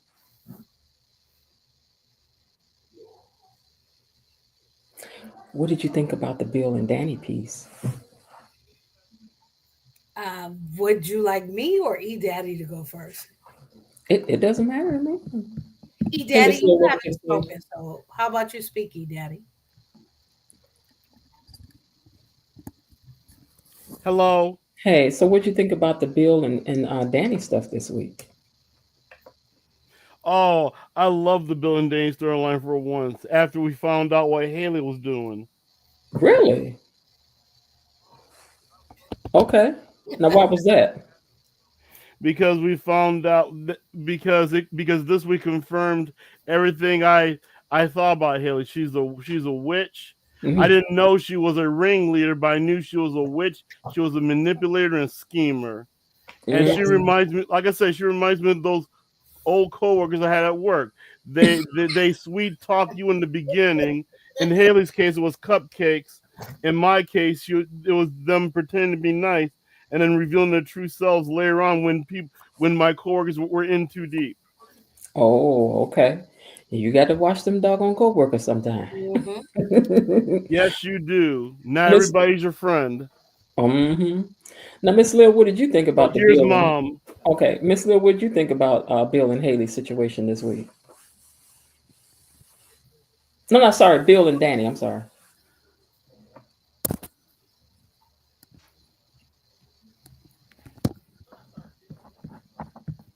She may be having an issue with her sound. Okay, so I'll let you go then, Elaine. So, what were your thoughts about Bill and Danny this week? So I finally got my payoff Mm-hmm. because you can go back to the first show when you went live Mm-hmm. when I joined you. I said there is something more to this Haley character. Mm-hmm. It always seemed strange to me that Bill, who was allowed to cheat, all of a sudden did something strange after 30 years and left I think I his remember you saying that. family home. I've been saying it since the beginning. It just never fit. Mhm. What was different after 30 years? It didn't seem to me. Even a midlife crisis doesn't do this Mhm. to this person who, was the fixer. He was all of these things to all of these people in the community. And then all of a sudden he makes a 360-degree turn in the opposite direction. It just it wasn't right. And so, I think we forgot about it as time. I didn't forget about it, but I was like, well, they're not giving me anything. So, you're looking for a payoff. You looking, and even while I saw other stories, like the Martin thing, we knew the secret. We knew the secret, and then the Martin secret didn't come out until June, July, and then it Mhm. was over, and they done broke up and remarried, and it's all like that story is all in the bowl. Mhm. But we never got the payoff for Haley. And so this week, I just was so happy with the payoff. Only because I'm like, it's something else there. It's something else there. And then they go, there was something else there. So I thought those 2 days of the reveal were absolutely fabulous. Now, if you find out that, welcome to the stage bar. If you find out Blue. that your husband that you have divorced, even though Danny didn't want this divorce, but if you find out that your husband that you have divorced was really baited on, and your whole, not just him, but that your family was baited on, do you think that would make you think differently about taking your husband back? It would make me think differently, even if that wasn't the case, and he just did this, and I didn't understand. There was no, he would not be taken back. Oh, he wouldn't. Okay. No, but of course we're not Danny, right? I Mhm. also happen to be a Danny fan, and Danny is this conflicted person that we've all sort of, with the exception of I think Real Talk, no one hated Danny. They Mhm. just were frustrated with the begging and the pleading and the seemingly never moving on. Mhm. Now, I love Danny. I gave her a nickname the first week. Her Mhm. nickname was Tick Tick Boom for me. And so Mhm. she remains Tick Tick Boom, meaning you have no idea when she's gonna go off, right? She's like, Mhm. "Whoa." Mhm. And so I love her spirit, I love her character. I think we learned a lot more of how she poured into Mhm. Bill. You know, it's, Mhm. we've heard her say, I made you, I did all these things, which is what you say in an argument with someone, right? You're Mhm. angry. And so you want to put your relationship in a power dynamic where you win the argument. And so Mhm. that's why I think, Danny a lot of times would say, the Duprees did this for you and you owe the Duprees, because in an argument you can't say, well, in our 30-year marriage I gave to you and you gave to me, and our power dynamic wasn't, there's no time in an argument to say all of those things, right? Mhm. And Mhm. so in the argument you say, I made you what you are. You Mhm. wouldn't be where you are today without me. But I think this week we also saw that she was right. Mhm. She literally bought the offices that Mhm. these people had an affair in, that he's Mhm. still sitting in, and that he had an affair on her with. She literally bought the offices. Mhm. And we can get into that a little later, but the struggle with Mhm. Naomi is all about Bill and Danny. Now, Haley didn't just manipulate Bill; she manipulated this entire family. Oh She yes, manipulated each one of them individually. So that's why I'm saying, should we really look at Bill as uh, having really done? Because, like you said, Bill was just doing what he was doing, and he was still at home. But this time, Bill got manipulated, Danny got manipulated, Naomi got manipulated, Chelsea got manipulated. They all got manipulated by this girl. So, and the whole family fell prey to what she did. yes, You but they said Bill should got get a pass. manipulated up to a Hmm. point. Hmm. The point was when she started to tell you to leave your 30-year relationship, and you left your children also. And Hmm. you thought it was more important to give to her than what these people had done for you for 30 years. Now, yes, manipulation works up until you have something. So somebody posted on social media this week, Hmm. um, that you want to do a background check into Andre, who you've known his whole life, but didn't do a background check on Haley, this girl that Hmm. came into your house or whatever. You're the fixer. Danny was a supermodel. She didn't Hmm. claim to know statistics and Hmm. algebra, but you're a lawyer and you're fixing everybody's problem, but you didn't look into this girl. Hmm. So I Yeah, do think he holds more responsibility, and he destroyed the dynamic of the people who got taken advantage of. but don't you think it's no different? What kind of the same as a person being manipulated by means of like credit card fraud or giving somebody your money, or I mean, you can be as Mm, smart as all whatever, but once this girl came to do what she came to do, she studied these no. people. She used everything she could use against them. I don't see. For me, I would probably say, I'm about to circle my family back in a circle because Do we you think all Bill know should get a how. pass? It's not getting a pass. I think for me, it's understanding the fact that we all got up in here. We all got that. No, you got We to all take got some that. He didn't responsibility. take the You got steps to take some. to Well, you leave don't always family. go to That baseball with would the be the bad case, Miss Jen. But Say that again. when you destroy, so this is the deal. What if she said you need to kill your whole family or else this doesn't go? You The mean excuse for ill him, family. yeah, I'm Mm-hmm. sorry. Mm-hmm. You need to get rid of your family, Mm-hmm. Bill, or else we can't be together. You So know why she didn't because go you that got route? taken advantage of, you would have gone all the way over to that right side. No, No, something would have stopped you. no. When somebody is studying you to do what she did, that's what they're going to study is how far you will go, what you will do, what appeals to you. It's kind of like the devil, if you will, right?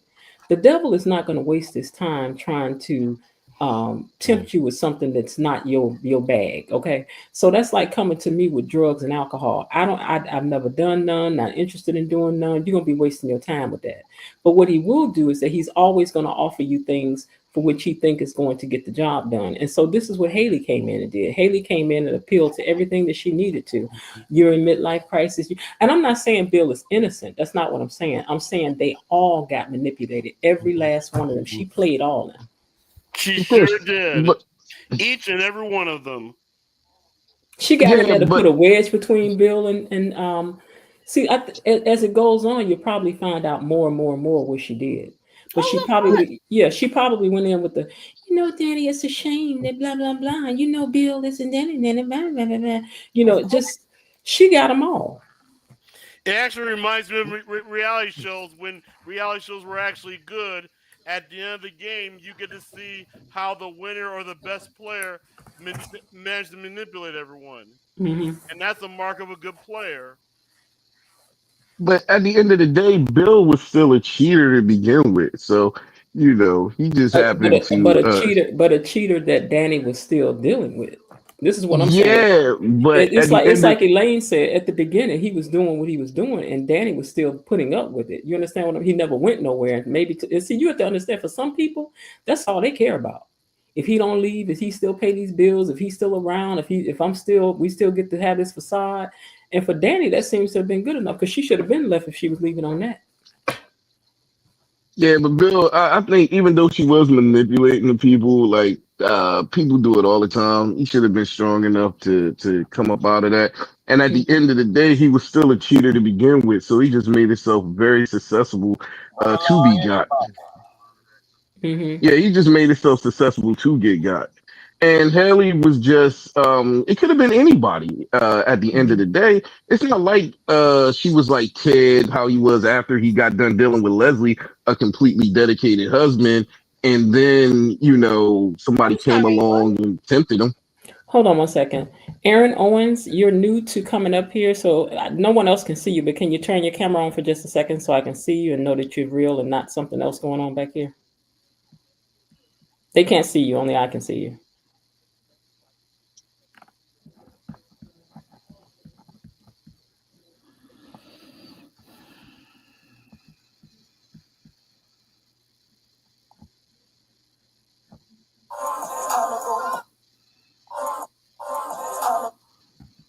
Who's got the music? Sounds like my mom. Oh, that was her music. Oh, she over there getting down. No, I was on Facebook. Mm-hmm. Yeah. Okay, I got somebody backstage named Chand Chang. And I want to add you to the stage, but I need you to turn your camera on for just a second so I can see that you're a real person back here. Because you never commented or anything before either, so. Okay. All right. Go ahead, you guys. Go ahead, you guys. No, I was pretty. Oh, okay. All right, so let's move over to what we all came here to talk about, right? Which is Haley. Dum dum dum. Y'all was thinking the same thing. Haley. Wait, I can give y'all that. Wait, hold on. Miss Haley. Oh my God.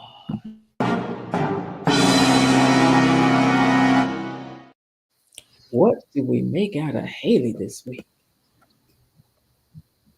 Haley even surprised me because I knew she was a witch all along. I knew she was a manipulator. I knew she took advantage of all these people.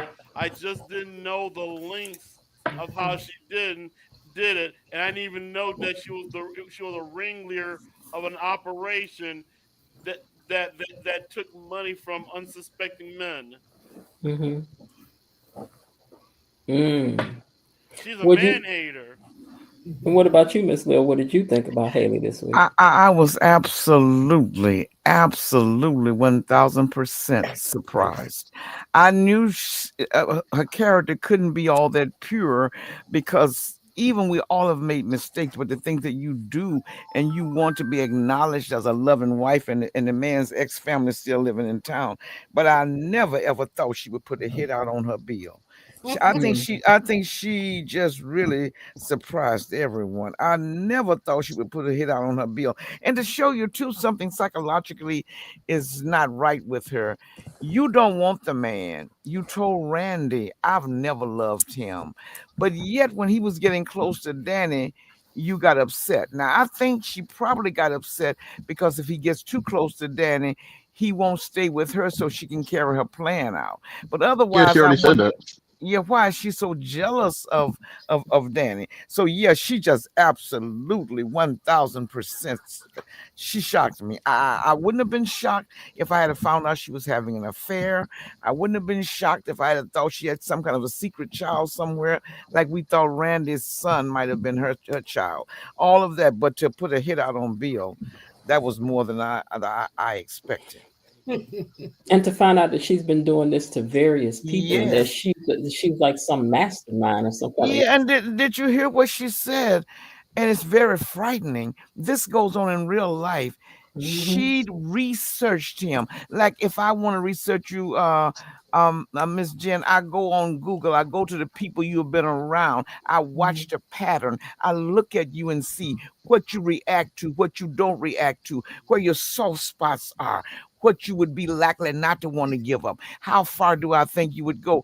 You know, it takes a person with a lot of patience to sit and do something.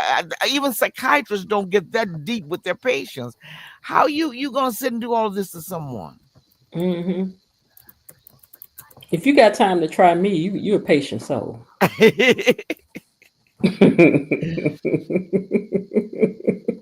You're a patient soul. All right. So Var, what did you think about the change that Haley made? Yeah, I was shocked by it too. I didn't think it was going to be as drastic as it was. Um, Dude, I think deep down a little bit she kind of liked Bill, but at the end of the day, she's saying, it's a job. The reason why she was trying to pull, Bill away from Danny was exactly the fact that she didn't want him to go back to her, and because she would miss her money train. What I don't get in the whole scenario is like she has access to his money already. She has access to the funds, but yet she gonna try to kill a man to get like 10 million out of it. Like that's like a little too extreme. She will unalive the man. And Oh yeah, then she would unalive then him for that. That's too uh, extreme. Randy reminded her she has an unlimited black card, but Yep. evidently that's just for shopping. She wants money in her own name put away overseas someplace so she can live a life of luxury. But she said, "Well, I found out long ago that a black card does indeed have a limit. hmm Well, they can Lord. put a limit on it." So Mhm. I She want think that $10 million. she wants is the ability to control her own life, right? Yeah. And so I know Haley's. I come from the hood. I'm not in the hood now, but I come from the hood, so I knew when she said in the clip, she said, he thinks he's gonna fool me. No, she Mhm. didn't say no, which is proper speak in front of proper people. But Mhm. another thing I could not Said get no, when she told bitch. Randy, as much as I've laid down for him, What have you laid down? You have a free mansion. You have So a that free membership to the she's not club. talking like that, Miss Lil. She's saying lay down in her plan. She's Okay. I see. vernacular. She the what I loved about the dialogue this week for Haley, when we finally got real Haley, and some of you guys can look this up, the language used in the script changed her tone and language. She was sweet. Her the way she talks is Bill. I can't do impressions like Miss Jenkins, but it's very my goodness, very tentative. When she went into that office with Randy, her tone, her cadence, the space between each word changed. Like she dropped her whole persona and went back to whoever she was from probably the projects in Chicago where Anita's Sound like a from. California accent type. She dropped everything. Was like, he think he gonna do that to me? No, like she had just gotten out of prison. Like that's why I didn't understand. But you saw it from a different point of view, because I was trying to figure out, what do you mean what you laid down for him? You came with nothing. He gave you a mansion. He gave you membership to the club. He's done all No, of she this. put in time, she put in effort, she put in work. She laid a lot down to get him in. You know what I mean? So I think that's what she's referenced to, the time and the effort that she put into claiming him. Do y'all think That takes work. Do y'all think Carolyn is in on this? No, I don't think she's an so. innocent bystander. She's a complete innocent bystander. So why you Yeah, think I she think came in she's there? a- I Why you think think she's she the came in there Mona. talking? I think she's the Mona of the storyline. But Okay. if she had been in on it, she remembers when Danny, when they celebrate the anniversary. So how would she have been his secretary all this time? Meaning, did she suck her in and put her into the game plan when Haley joined the company type stuff? It's a possibility that Unless could she have was happened. I just sent don't there see it first. happening. Unless she was sent there I doubt it, first. because it seemed like she's been his secretary for like ever. Like I don't know. she's She been his ain't that secretary old. for a long time. She ain't that he old. don't She's look about the that same old, but age as she them. knows How history. old would you give her? She The same age as Haley. said in a scene, I outlasted one wife, and I'm here for the second wife. When she and Haley were like having drinks, and then they found out that Chelsea was kidnapped. Go back and watch that, because she Yeah, I said, remember. Caroline said, I outlasted Danny Dupree. I outlasted one wife, and I'm on to the second. I'm here for the long haul. Like she made a comment to that note, and so I don't know how old she is or whatever, but So nobody is their real age on the show. she might not have been there at the beginning of their marriage, but what she's saying, she saw Danny come and go. Now she's gonna be hanging around until Haley does what she's gonna do. Yeah. Because she secretly wants to sleep with Bill. Oh Oh, God, I think that's a reach. At the end of the day, it was pretty much in a nutshell, Haley befriended her. She got in tight with the secretary, which she should do. I believe Miss Jen said that a couple episodes back. Like, you got to get in good with the secretary first, and you got to do this and that. She got in good with the secretary, and that's why Caroline is now backing her, because they're friends. mm-hmm. They are truly friends right now. And I do believe she got Duke, like Leslie Duke, the other two females. Yeah, Mona, Mona yep. and them. I She got told you, duped. Caroline is the Mona of the storyline. 100%. Yeah, she got duped. Yeah. Okay, now Erica Vane says Caroline hasn't been there the entire marriage. I will give her 10 years working with Bill.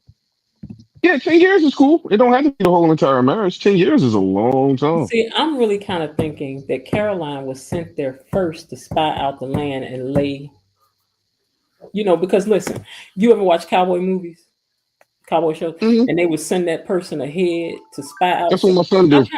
I kind of think that that's what. I kind of It think seemed that's what like a Kelly. I think two-people you're wrong operation. though. It But seemed like what a you, two-man operation. but what you think about this piece that? Miss Jen, I'm not Yeah. opposed to that theory. I would Mhm. love if that happened. Actually, But that how does that would she? be How fabulous. does she and Randy marry all those other people and clean out the bank accounts? Where was Caroline? Only she married. She didn't marry everybody. She Mm-mm. just said they got close. They didn't say she has been marrying people because Mhm. Yeah, I think that's that's a a crime. long stretch That's an with actual Carolina. crime. But she said, remember the guy we did, but they never said she got married.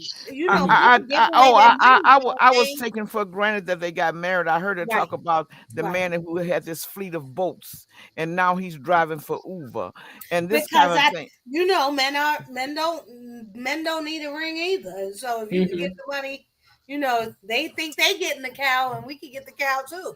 Yeah, but Mhm. why would you put her on your savings account and she's not legally your wife? But that's not the only way to con someone. Yeah, people So manipulate. so They in steal your that cars. They duplicate it. Mhm. They yeah, fraud. there's They several forge your ways. name, your signature. Mhm. It's ways you can get people money. You don't got to be married to them to get the money. I know Mm-mm. she said they cleaned whenever they would clean the people out, they would move on because Randy said he was shocked. We Mhm. have Erica, you never know you're we welcome to come up if you want to. But we go have ahead. Go never ahead. we've never unalived anyone. We usually clean out the savings and Okay, move so And on. move on. Right. all she needs to do is get in there, find out his bank account, do a Yeah, wire transfer to another bank account overseas. You know what I mean? Mhm. Set that up, and then the money's gone. yeah. This That is happens done a lot. every day with literally Yes. $600 in their account. And Yep, that happens this a lot. can, unfortunately, in this time, this could very easily be done, which is how I think we need.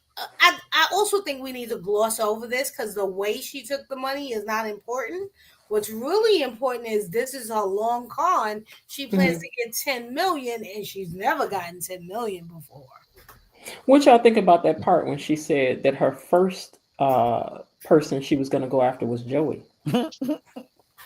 I, That I'm that would sure. have been a suicide mission. Yeah. Yeah, that would have been Oh, you dumb. can't say that word, but yeah. Mhm. Yeah, that would have been unaliving herself because Joe is not a toy. He has no soul, and you don't play with him. Why would Even you But though go I after she a think knows Randy mobster though? advised her well we not might to go think that after him.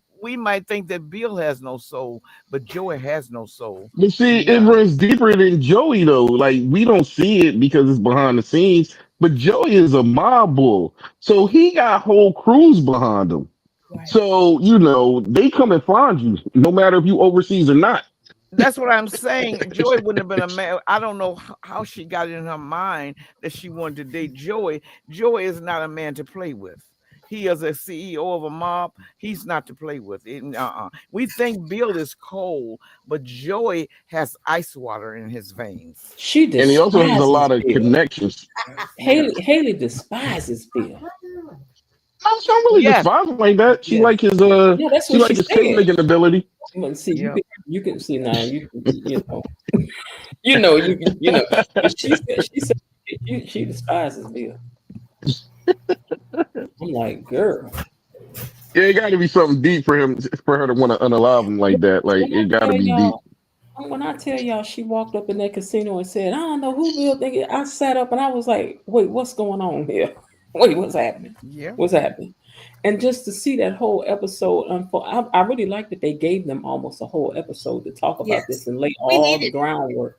We needed all that background. Yes. And her showing the I first have to time that tell she you showed up, she had the cupcake.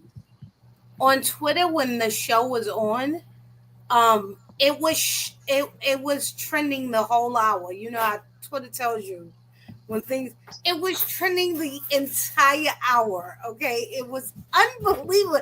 Like I was like, but other people was like, I'm shocked, I'm appalled. Oh no, you gotta see the show. People were rushing to get home to see the show. These reveals Look. that they do like every 2 months because that's what their intervals are.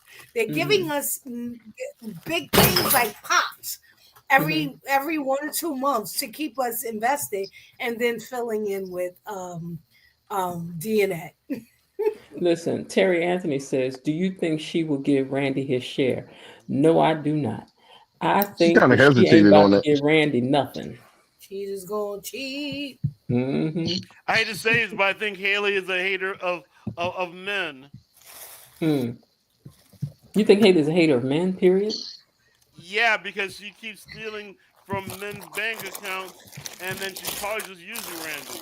Mm-hmm. Who eating something good? Cause y'all about to tear it up over there. Somebody rattling them bags. Randy told Haley Joey is not the one to mess with. That's true though. Haley got ghetto so quick I cackled. Yeah, I was like, girl, who is you? Who is this? I don't worry, I've got your back. Okay. Unfortunately, they are concerned about the connotation of a statement, whether the actual words are PC or non-controversial. Also, I want to consider tamer than okay, I see what you said. Erica TV, Haley did, child, I was clutching my pearls. Thieves and liars cannot be trusted. Very true. Well, I think she's going after men because that's who her pretty privilege will work on. Yes, Hmm. yes. Yeah. Right. Yes, yes. She probably wouldn't be able to do this if it was a different type of relationship. I get you. Right. That makes sense. Maybe she could have. Hmm. She linked up with the girls. Hmm. I keep forgetting Danny's daughter name. Hmm. Yeah, Made Naomi. her like her. Naomi. Made Naomi like her so much that they allowed. She talked to her mom about her moving in the house. You know what I mean, Hmm. Danny Yeah. liked her enough to ask Bill to let her work in the office and everything. So she kind of ingratiated herself with the whole family. So yeah, if she wanted to, she can get it off on females too, probably. Hmm. Hmm. But Miss Jen does have a point. Pretty privileges, and especially when you have the body to go with it. She's got the body and the face. So yes, men would clearly fall for that. Hmm. Naomi liked her as a friend, and Naomi is low key social worker. That is different from getting a woman to fall in love with you. No, That's but a how it con works. artist can change and chameleon themselves into anything Yeah, you want to see. yeah. The chameleon effect. You're If blue, I'll Naomi be went blue. for the You're other green, side, she I'll might be have fell in green. love with her too. Naomi? I said if she played for the other side, she probably would have fell in love with her too. Well, let's talk about Cupcake Gate. Will the Oh, cupcake actual show cupcake. up in the blood work, y'all think? Because I do. No, because Nah, these she spit it out. these A- spoilers look like they just moved on. But And remember when she ordered when Randy or whoever She ordered said the it take medication, time. they said odorless, tasteless, and something that won't show. So whatever they yeah, did is just something that can be detective. traced. So No, it see, won't she be. didn't wait on Right. that. She concocted something of her own. Oh, Randy hasn't given her that yet, but she I, put it in her mouth I and she don't know. chewed it. And you know the tongue absorbs things fast. Yeah, okay, I So see. No, I'm thinking that I because she didn't get chewed it. that. Miss No, she Jen. got Mm-mm. it from Randy. She No, got it she from didn't get. Randy. No, she No, didn't. I No, thought she she didn't. got what she got from Mm-mm. Grandy. She told Yeah, Randy me she too. didn't have. No, she told Randy. She said, "I don't have time to wait on what you're doing." She said, "I've concocted something of my own in the meantime." You sure about it? I Yeah, gotta go back yeah, and because watch she said that I'm one. in the kitchen working on I'll it drop right it in the now. comments what Yeah, I Yeah, she find. said she was in the right kitchen. back. Look, when she's on the phone with him, she's gonna say, "I couldn't wait on that. I had to go on and do something on my own." That whole scene was stupid. The whole scene. Things just don't make sense to me, right? Because it had to be done at his party, like for what? You know what I mean? And then apparently, what she wanted Because was supposed to be slow she acting, wants an and it audience wasn't supposed to where happen right she's not away. doing. Wait, say Say that that again, again. Mar. I'm Oh, sorry, from say what that she said, her initial thing was she wanted something that was slow acting, Mm-hmm. or whatever. So it's like, why was it a big rush to start it off at the party? You know what I mean? Like at any given moment, she could have been poisoning and stuff. Low key over time, and that's what I heard a lot of people do. They start giving you a little bit at a time. It's unrecognizable. You just start getting sick, and then you're unalive, and now they're trying to figure out, well, what happened to the person. And for her to do it at the party with the cupcakes and everything else was just like, it's just a whole dumb scene. Like all that was dumb. But she was just so doggone eager.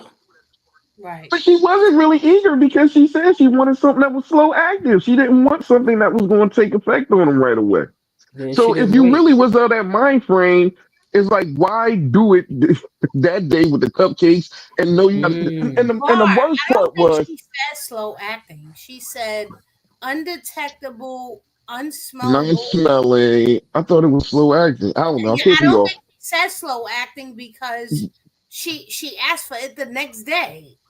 And that's the dumbest part, though. If you wanted to give him something odorless and tasteless, why give him a crazy dumb cupcake that you didn't make like the regular one? At least make it good, so when he eat, he gonna want to finish it. That's true, because she made a That gluten was like the free and sugar craziest part. free. Gluten free, sugar free. Nobody wanted to eat that crap. Okay, now That's why I was like, it was dumb. Erica Vane offers something down here. She says, so I'm gonna tap into my biology degree real quick, y'all. So it could not be poison.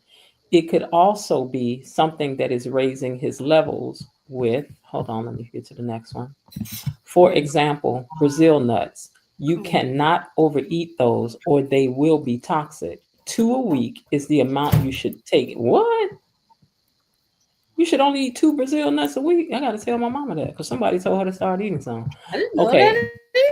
2 a week. Ooh. Ooh. Okay, Haley. Okay, hold on. So we are thinking poison, but she could be dosing him with anything that could cause chemical complications internally. Yes. I'm wondering now if she had anything to do with his cardiovascular accident when he had the stroke. I wonder if she was feeding him something or that just Nah, they gave happened. it away already. This just happening. They already told you the storyline. Like, it was time to put the plan in motion when she was speaking to the guy. If she would have been started it, they would have kind of probably alluded to how she been doing this for a while, like slowly poisoning him or whatnot. Well, I I guess agree. that makes That sense. was Yeah. their opportunity to tell us Yeah, to all tell the us that she been times slowly that doing it. she Yup. inserted herself and made Yeah. something happen. So she brought us along from she said, I can't Beginning believe to the she's end. not at my wedding.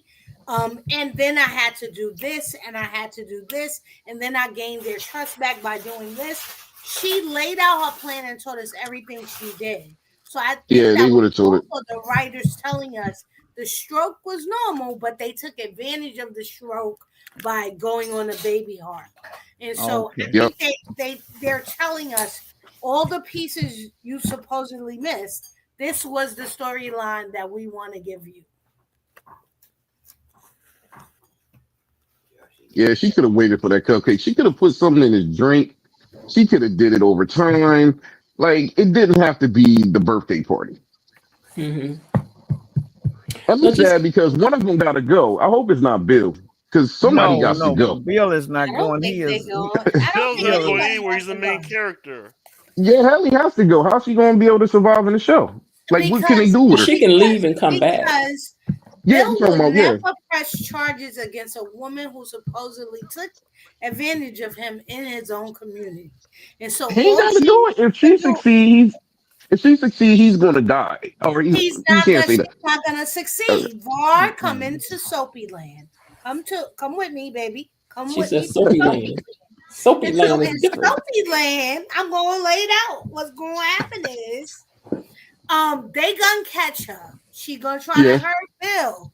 Danny gonna save Bill. It's gonna be amazing. And they gonna go to the police station with their son-in-law, Detective Do-Good Jacob, who can't accomplish anything. And he's gonna go, oh my goodness. So do you want to press charges? This will be made public. Do the Duprees want to do this? Here come Vernon and Anita. Nah, we can't have this in the press. I'm gonna call my son. I'm gonna call these people who can help me do it. None of it will get done. And then they will say, you know what? If we want to destroy our own reputations, we But will prosecute Haley. But if that we sounds good don't, and we all. need to send her away. And here Yeah. come But Grandpa Vernon going, and we need to give her money so she can move across. I don't see all that happening. But what does It that? sounds What does Haley have on them that she could destroy them? It's the embarrassment. It's the reason I why. don't think it's that It's the embarrassing. reason why companies don't report that they've been embezzled. Embezzlement means you allow someone in your But company to do this sort of secret thing. Hold on Bill for at a the would end of the have a day, problem. Hold on for a Bill second, would you have. guys. I'm sorry. Hold on for a second, you guys. Hey, you, hit the like button. Y'all make sure you hit that like button out there. All right. it's like at the end of the day, though, no matter what, she's gonna have to leave.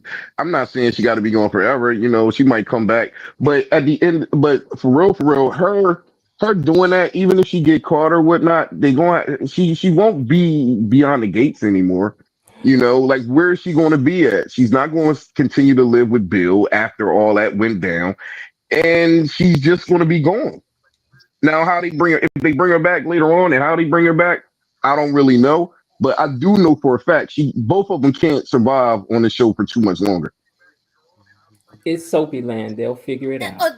So, have you ever watched soaps before, Var? No, mm-mm. No, I'm not saying they're Never. gonna bring her back in the future. Maybe like a year or two later.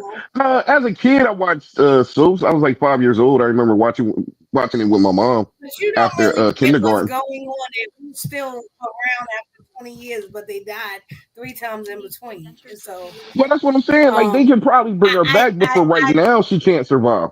Hide my mouth every time I laughed. I'd avoid Mm-hmm. eating out because I was terrified my dentures would slip. What happened? I think Elaine fell Oh, off. somebody listening to a commercial. Like a part of you is gone. No, something happened. My phone started went off and started. Crazy Okay, part, I got it designed to mold silenced. perfectly to your I'll mouth I'll in just I'll, 3 I'll go minutes. on mute. No, that's okay. Yeah, you can No, make I'm those trying. sounds. Yeah, I'm trying to Okay, get. so let me come around to this and just to pivot a little bit. So, do you all remember do you think Dr. Nicole was ever considering taking Ted back, or ever since what came out, she was just like, no? Was there a moment that she was about to take him back that I'm forgetting about, or was it always, no, I'm not forgiving you? I That's it. think she It was was always getting no. ready to consider negotiating with him until Leslie took the necktie over, and she found out that it was for real. They had slept together. I really do believe that she was going to go into negotiation, whether or not it was going to end up with her going back, because she was getting soft toward him. She told her mom they had gone too far that night. They humiliated him. Yes, I think she had a open mind for negotiation. But after the necktie business, and she confronted him, and he said yes, he did. That just turned her off. Mm-hmm. I know that wholeheartedly. I think she just Nicole deep down inside is supposed to be a nice woman. Even though for now they got her being, with the scowl, and they got her being, real hard right now. But deep down inside, Nicole's supposed to be a nice woman. And I think she thought it was foul the way they played them. But just because I find something to be foul, how somebody treated you, don't mean that I gotta want you back. No, And it but was like but besides that, she was even considering talking to him again. That's what I'm talking about. But once she found out about the necktie, when Leslie took that over, that was too much. She couldn't do every that. time they talked, and it looked like it might be something a little promising, it always went left. Like he always shot him down, even when he came to the house and Var, he told her, that's step not down off your fair. pedestal. Huh? Var, how many Good. times did Leslie shut it down? And What you not mean? Ted himself. How many times were they in the same room, begin to speak, and then Leslie would show up, and then Nicole would go, you know what, I'm not doing this. And so I don't how think not too many many. times? Yes, it was. It was so many that those scenes battled the scenes of Ted actually going after Nicole, because I didn't see those scenes. But they had a bunch You of saw you those didn't see scenes, them. They had a bunch of alone. They had a couple of alone times. They had the alone time when she came to the hotel uninterrupted. Ted was trying to talk to Is her to get that her in the back. last month? Because the Yeah, it happened. anniversary It happened when episode she. happened on April 29th. Yeah, I don't know how long ago it was per se, but I do know they had a couple scenes where they was alone, and then they had the scene where Ted came to the home and he told her to come down off her pedestal. You know what I And mean? then Maybe she that came was that. a romantic call out to the wife No, at who first, cheated no, on at and they're first, all lying to. it was, but when Nicole kept shooting him down, he bucked up and told her about herself. But But he was Var, definitely there trying to Var, get her back. my only point is this is not a sorry person. You come in my house and tell me that this is about something that you want to tell me about before I get the I'm sorries and I heard the I'm sorries the first night, and then you know what he did? 2 days later, he bought the child that they didn't know about, and she didn't either, to her family's country club and had breakfast in that room and told No, don't her get it that mistaken. he was I'm taking not her saying. around town. Don't Ted get it was not mistaken. I'm not saying that Ted did the best he could.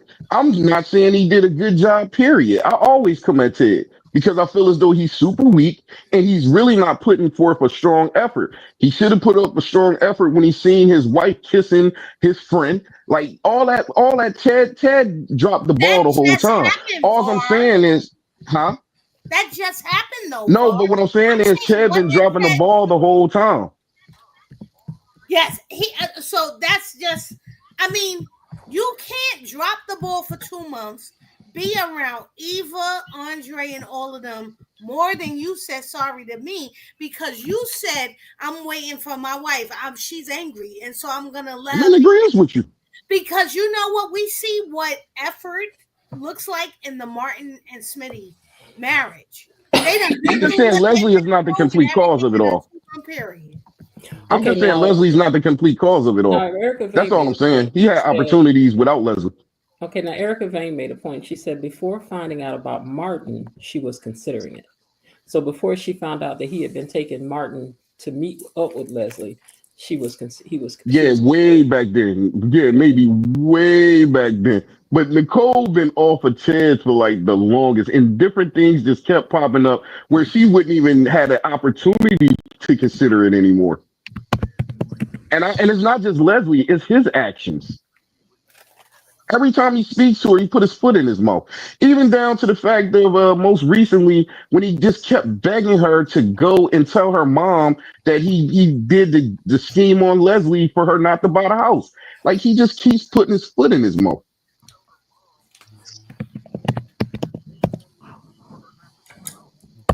Hmm. Okay, so what was the other thing I wanted to ask you guys about right quick? Hold on. Do you think Tomas is really over Eva?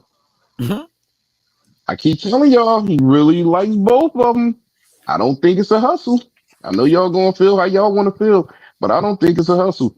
I don't think he's pretty much over Eva because he still likes her as a friend. And if he could probably do more, and if Cat wasn't in the picture, he probably would wife Eva.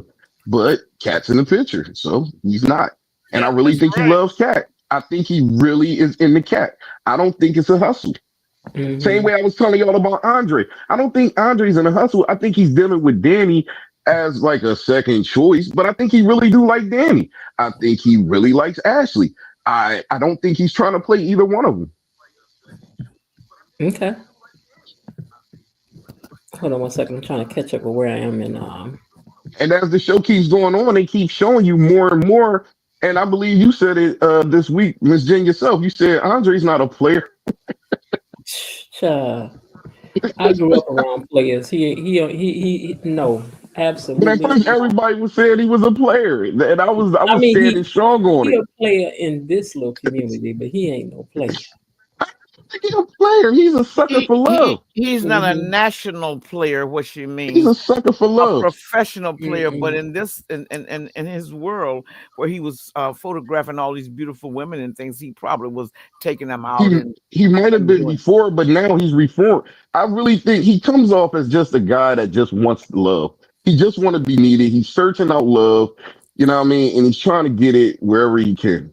And If he he can't also get it has with some Ashley, issues that he needs to I seek see you, counseling Sean B. because He mentioned the other day that what happened to his parents. That's the first time I've heard him talk about that. So he has not really gotten over both of his parents being killed at one time. So I think he needs to get over that. That might be another reason why he's afraid to commit, because when something comes so close to He's not afraid to commit. you listen, Who's not? and you love them too much. Wait, You who's don't. not afraid to commit? He said Andre's afraid to commit. I Yeah, he's think. not afraid to commit. Well, okay. He has not committed over this time. He himself said he has never committed. He told that on his own, but he was willing to give it a shot when he thought Ashley was willing to give it a shot. So yes, he has never been a committing person before. So I still say he was afraid to commit. When you have lost something, and both parents at one time.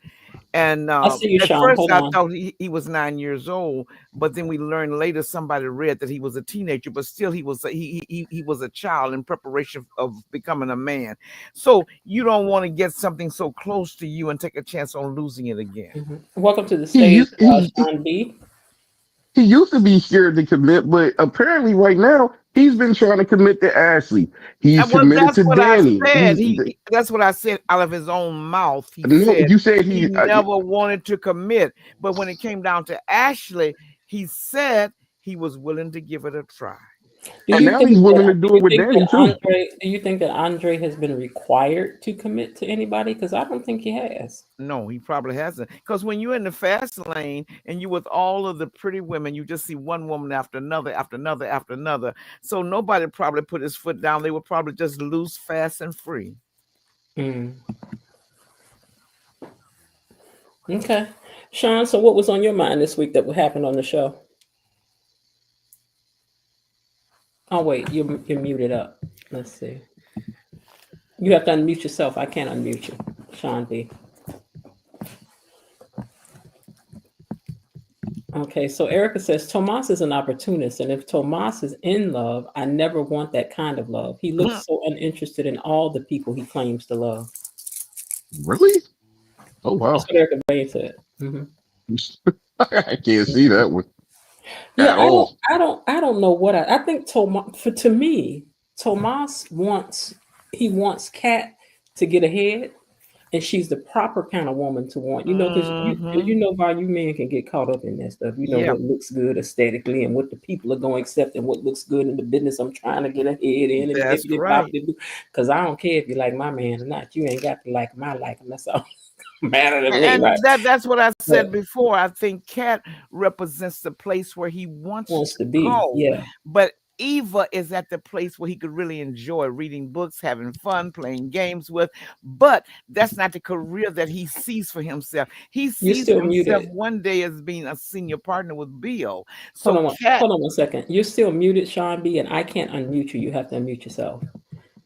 Okay, go ahead. Okay, now you're unmuted. Okay, go ahead, Miss Hill. Kat is the person that would throw the dinner parties. She would do all the color coordination. She would be able to go out and talk to all of his business partners and recruit clients. Did you hear what Danny said?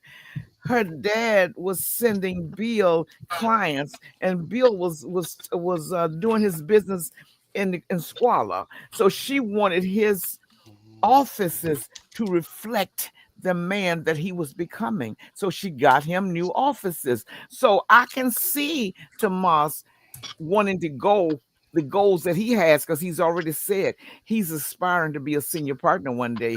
So yes, Kat would be the ideal person to be on his arms, the ideal person to fashions and to design a gown just for that night, to have business partners over. She knows the right colors to put out. She knows the right desserts and all of those things. Yeah. Just like her mama did for her daddy. Yeah. That's what she wants. And and to quote The Color Purple, Mr. has said, Suge is tall, she can sing, she know how to talk to somebody, you know. So it's the same thing.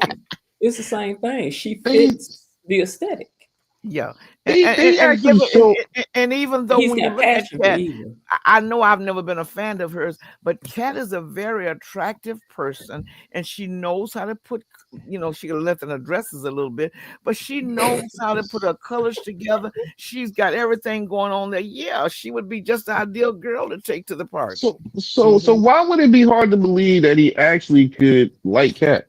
I didn't say he Like, didn't why is like it Kat. He I does did not like say her. like that. instead of like when the words come out like using her for this and I didn't using say her to that. get to the I top said is that I hold on said that I hold on believe it's that Kat represents where he is trying to go. I never but said he was using her. and I'm I not said saying I you think he personally represents. When Tomas comes up it's like he's using Cat to get to the top. That's what I've been hearing like He is. consistently and oh yeah, see there you go. And But my see, only Bar, you mental can you is can like somebody and still use somebody. You can well like everybody and is not being like. used like everybody You but can it's like just the way it comes somebody. off. You can like somebody and not like them like that. You can like somebody and There we go. still I think them he the likes way her you like like that. it. Yeah, I think he likes. If he liked her like that, don't you know there would be no room for an Eva? No room for what? An Eva. If Well, he liked her he like that, seems like a there would be no genuinely room for when an he brought up his past and he brought up his upbringing, he sounds like he's just a genuinely compassionate kind of guy.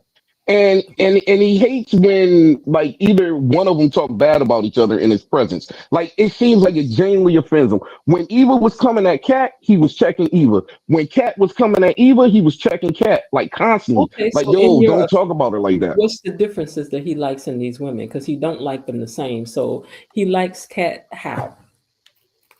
I don't really know. He might just be more attracted to Cat. He could. I don't know. He could just like Cat for Cat. I don't know. They Okay, spend so what a about long Eva? time that we don't see. See, Huh? listen, here's the truth of the matter. Eva would not fit in corporate wise. Eva Mhm. would not fit in for climbing social ladders. Eva don't bring nothing to the table that he can use business wise. That's what I But Yeah, was Cat Cat trying would to be is the better pretty. Wait a minute. choice. Cat is pretty. Mm. Cat is an attract. No, she's pretty and she has appeal, but she's refined. She comes from a good family name. She comes with handshakes and opportunities. On Yeah. top of that, Yeah. Eva just comes with an attraction, what we got in common. But he's willing to let that go in order to get ahead. Mhm. So And I that's agree why with you. I think That's he what I likes was them trying to both, say. but he don't want them for the That's what same I was reason. trying to say when Vaughn kept saying, "Well, why?" Var kept saying, "Well, why do you think he's?" I don't. I never said he was using her. no, that's I what Miss said, Jen was saying. I wasn't saying that to I you. said, Cat represents where he wants to I go. I wasn't talking to you. I wasn't talking to you, Miss Lil. I was talking Oh, to Miss Jen, who was saying that Cat was you. I mean, he was using her. That's oh, what I was in Well, referencing he you. may not be using her, but he may not be using her, but he's utilizing her. Yeah, see, and okay. that's what I'm saying. Like everybody, like if you don't have a use, then you're useless. So like everybody uses everybody. Like I use my wife. I use her for her personality. I use her for somebody to talk to. You know what I mean? I use her for somebody to depend on. I use y'all. I use y'all to pass some time by, to talk, to debate with. Everybody uses people, but when you just say flat out, yo, I think he's using her to get to the top, it kind of diminishing different qualities that he might see in her other than rising to the top. That's all I'm saying. It Well, just diminishes it. rising to the top is what he's riding on the most right But I now. don't think that's his only goal with her. I think if he couldn't get to the top with her, he would probably still be with her. Okay, but here's the question: would you want somebody to want you for the reasons that it seems that he wants her? Yeah, why not? If you're For a attracted to car, me, I for a don't know if car, he finds her to for a be a good mansion. And opportunity. let's Uh, replace opportunities with other things. If you would you want somebody to want you for a car, for your mansion, for the new address they could live at, for the rich and famous people that they could know, or would you want somebody to want you for you? Me personally, now somebody that wants me for me, but so many people do want that. You got these old guys that marry these young girls, and you Mhm. know for sure that them girls are not attracted to him. And it's vice versa because the dude is getting the pretty young thing on his arm, and the girl is getting the dude with the money. Everybody is using everybody for something all the time. The quote, the great Heavy D. I want somebody who loves me for me, and not because of MC Heavy D. And that's what's happening here. He want her I for don't what he, think for what so. he You can don't get think from you her. don't, so y'all can't wrap your head around. So y'all don't think for no way in hell that he likes Kat's personality. It's a Like story he as could old really as like her time. personality. He could really like her looks. But it's He a could really story as like a old lot as of things about time. her. Now It's I a story as believe old that as he likes time. her It's a story as looks. old as time. I Men believe have he been likes doing her this for looks, centuries. Men have but been I doing this don't for I'm think not he saying likes. it's centuries. not. He I just believe happens he to get likes a her girl that looks. looks good. I believe he likes her looks, but I don't think he even like her. See, Var, you can be married to a woman and like the way she looks, you like the way she Mm-hmm. behaves, how other Mm-hmm. people are gravitating toward her and not even like her. A lot of us have been in marriages and our husbands did not like us. Boom. Yeah, So don't. I guess what I can say, and I guess with Tomas, because it's just so recently in my head. I remember the first time he hooked up with Kat, and I remember seeing how giddy he was, how into her he Mm-hmm. was, and how he started Mm-hmm. making plans. He was floating on cloud nine, even down to the fact that he went and told Eva that him and Kat hooked up. Like I already Mm-hmm. went over this before, but it's fresh in my head. It's Mm-hmm. like yeah, I But what see about him this? liking her. Okay, but what about this point made? He don't like her personality because he talks about her personality behind her back all the time. That's right. He don't like the mean girl things when she does it to But that's Eva. who she And he is. also told Eva the same thing when she was doing it to Kat. He That just one don't like people time. that be mean. That one time. But that's who Cat Yeah, is. but you gotta think the little bit of clips that we see is got is more than that behind the scenes between them two, right? So he's still with her. He still seems like he's really enjoying her. It doesn't seem like he's just like, oh, I'm with this Listen, chick because she can listen. get me If ahead. you look at any old time shows like Bridgerton or any of these shows, Downton Abbey, any of them, people have long been marrying women that they needed to marry for money, for prestige, to get ahead, to move ahead. This is nothing new. But usually they don't get an attractive woman on top of it. Usually they don't get a sexy lady on top of it. He happens to get that with his package, but he ain't into Hmm. Cat like that because he don't like her personality. Yeah, And so we keep watching, with we keep cat, looking. you get the looks, you get the style, you get the class, and all of that. But he does not like her personality. That's what Kat I'm seems talking like a about. sweetheart. She But seems with like a sweetheart when it's oh, not, huh? You know, but Vi, I with like the way you be but with stirring the pot. You be Eva, stirring. No, I'm but with not stirring the pot. No, hold on. I got stuff to back it up, right? I got stuff to What? back it up. She's Okay. sweet with the secretary, like we've seen that sweet side of her with this, with her mom's secretary. We see the sweet side that she's tried to display with Tomas. She's trying to appease him and make him feel good. Even in this episode with the room and everything else, she has a sweet side that she's displaying. She's not like mean to Tomas. Other than a time when she was feeling subconscious about her cake making ability, but for the most part, she's been very nice to Tomas. She got to know his favorite meals when she set him up for the with the dinner that they had. He was like, "Oh, I didn't think you was paying attention to that." She was like, "No, I paid attention to everything." So I don't know. She has a very sweet side to her. Okay, welcome to the stage, Erica Lane. You know she was coming. Barbara trying to call for you. I don't like how Var get me like this, but I'm over here fuming. I am over here fuming. Hey y'all, thank you for having me, Jen. I'm supposed to be Hello. editing, so I'm gonna make this quick. What we're not gonna do is cake for Tomas and all the things that he gets out of his relationship and you be able to speak to it. He's giddy after they had sex for the first time. He likes how she looks and You all of can't say these that things. word. She needs to be useful. She needs to be useful. Well, what about reciprocity? Because you're naming all of the things that Tomas gets, but you're not naming any of the things that Kat gets, which is the whole point.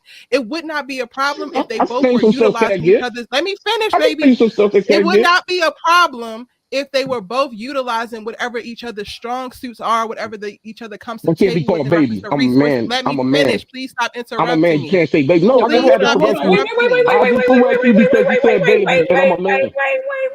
wait. I'm a man. You can't call me Kumbaya. baby. Kumbaya. Just like I'm not saying female, Kumbaya. y'all can't call me baby. Kumbaya.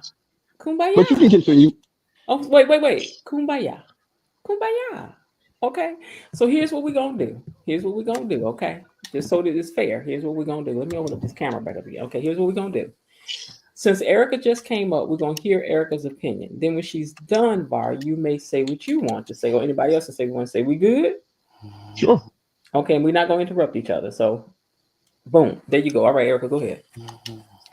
we have to actually speak to the reciprocity, but because we live in a patriarchal society, it's okay for the man to get whatever he wants out of the circumstance, especially when it comes to romance.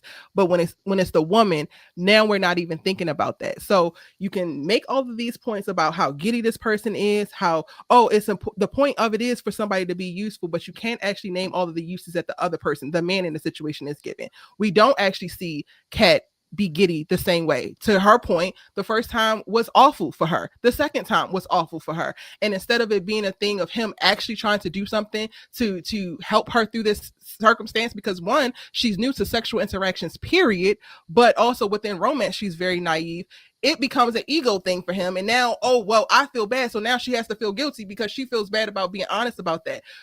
You want to make the point that he's not using her, and yet you're also making the point that he is, because he's getting all of the benefits from being engaged with her, and she's suffering the most while also reaping no benefits from being in relation with Tomas. And I'm gonna leave it there. Okay. Okay. Can I go now? Yes, you can. Okay. Now, what I feel as though she's getting out the deal. For one, she's getting Tomas. She clearly finds him attractive. The same thing that I gave him for her. Also with Tomas, he's there. He's nice to her. He's sweet. He's an ear. She's getting all of that as well. She's getting somebody who is ambitious, who's a lawyer. She's getting that as well. She seems like she enjoys talking to him. It seems like she enjoys his company. So she is getting something out the deal as well. And personally, I don't think that Tomas is using her to climb the ladder. And when you was talking about the whole them having relations, I feel as though he didn't know that Kat wasn't feeling it. He kept asking her, "Yo, wasn't that great?" And she was like, "Yeah, it was." He wasn't reading the room properly. She wasn't getting it out of it. But when he found out that it was a problem, he tried to make it work with the hotel and everything else. So yes, I do think that that Kat is getting something out of the deal. You know what I mean? It might not be a great, relations, but she's getting something out the deal. Can I respond to that, or is Sean B next? Okay, hold on one second. I want to say this. I think, Var, if you got to get in a closet every single time for things to work, you in trouble. If we got to find a closet first, or swing from a chandelier, and that's why she's using him, because she's not feeling him like that, and she's continuing to be with him. Okay. Hold on one second, because Sean has been sitting here for quite a while. Sean B? Yes, I'm here. Okay, so now tell me what it was, because I don't want to switch the conversation, but you have been sitting back here for quite a while, and the people in the audience are saying so too. So welcome to the stage, first of all. And what was it that you wanted to speak to, or did you want to speak to any of this that's being discussed now? I mean, it's kind of hard to, because I get both sides. I get both Erica and Var's side. Mm-hmm. I really do. And I do believe in most relationships, whether it be intimate relationships, friendships, family relationships, most of them are using, but sometimes that's not a word as negative. It is a reciprocal type of relationship. I do question which one does Tomas really like, Tomas or whatever. Mm-hmm. Which one really he likes or whatever. I do think he likes both. I think he likes Eva because he can relate to her most. She's a more round the way type of girl. She's dealing with a crazy parent, and he talked about his dad and stuff like that. And with Eva, I do think that she looks better on his arm. And not just physical, but like kind of like as a whole package type of thing. He's attracted to her physically as well. And stuff like that. But Kat, the problem I have with her is kind of like Tomas. Is like she can be sweet for the most part, but this whole other side when it comes to Eva is very, very nasty. And it's not just because of how Eva came in. Okay, with the Mhm. whole family and destroying their marriage of Ted and Nicole and stuff like that. She would be disparaging her physically, her dressings, calling her basic with Mhm. everything, and she would just do it all the time to the point where even her cousin Chelsea would have to tell her, Mhm. and kind of Martin, and that can be very a turn off for, Mhm. I feel like, a male. Um, Mhm. and I think he saw that and he probably really didn't like it, but he's not going to let that go Mhm. because she is good looking on his arm. I'm sorry. And it's just kind of like what it is. And I do believe of this patriarchal situation as well, but I don't think that Tomas is really looking at it like that. So I Mhm. think it's two. I question about both. I But do think that there is some validity to that part you just said about Tomas might not even really truly be aware as to why it is he really truly wants Cat. Not really truly. Like he may not be in a position to even tell himself the truth as to why he really wants Cat, but it's very clear as to why he wants her outside looking in. But in his mind, yes. no, I probably do like her. No, she is beautiful. No, we do have because they working too hard. I could never, maybe because I'm old. Yes. Time. If I got to work, Yes, way too hard. I mean, we ain't Look, about to they like be each other having no my head hurting. I'm telling you, because I'm like, look, it got me questioning, like, okay. more. Hmm. Like, Nashawn, I I do want to say before I pivot right back over to Erica so she can finish up her point. Wherever you are, it sounds very peaceful. really, Crickets and I everything. I hear them in the background. It sounds so peaceful. yes, because that's why I hadn't been on here the past Mhm. couple of weeks because we Mhm. moved from Dallas Fort Worth to Houston, like the country outside of Mhm. Houston, back to Mhm. our family land and stuff like that because of my husband's job and stuff. So yes, I'm sitting It out sounds here. so. It reminds me of nights down south in Mississippi at my grandparents' home, sitting outside at nighttime. Yes, So yeah, it sounds so peaceful. Okay, yes, Erica Vane, switching back over to what you were about to say. What did you have a follow up, Tavar? Yeah, because one of the tent poles for the argument of like what Kat gets is like she gets him, he's not the prize. The same way that I don't think that Ashley is the prize. He does not come to this with anything. So I'm of the belief that relationships are not inherently valuable simply because you're in one, because you can be misaligned with the person that you're in a relationship with. So that already to me knocks that off of the board.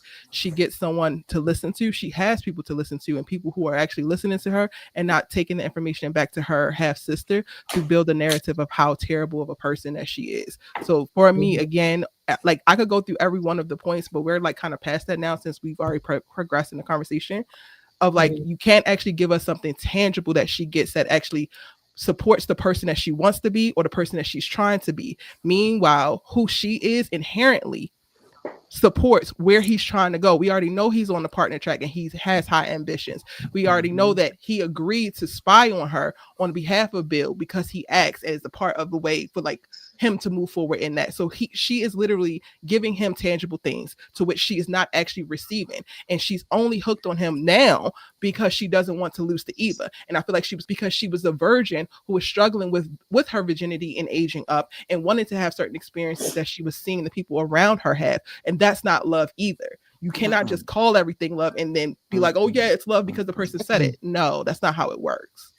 Now Leslie may be crazy, but I can rebut that. Leslie may be crazy, but Leslie was right way back when in the beginning when she told Eva, she said that boy is not going to choose you over Cat. She was like, you are not going to fit in with that, so you wasting your time. But back then, that's what she was telling Eva. She was right when she said, And she's only now trying to get her to go for it because she's in the same position as her going after Ted, right, and it validates something in her head. Like they right. are telling us by so many ways, writing wise. The writing to me is brilliant on the show because Mm-hmm. they are really being specific and nuanced in telling us the things. Mm-hmm. N- Mm-hmm. Now, what I was going to say is this: like a lot of times when you meet somebody, you're dealing with somebody, you ain't got to have like a whole lot in common. You know, You're breaking up, Var.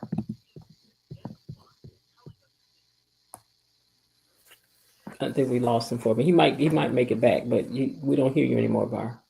I think one thing that Erica said I had thought about too.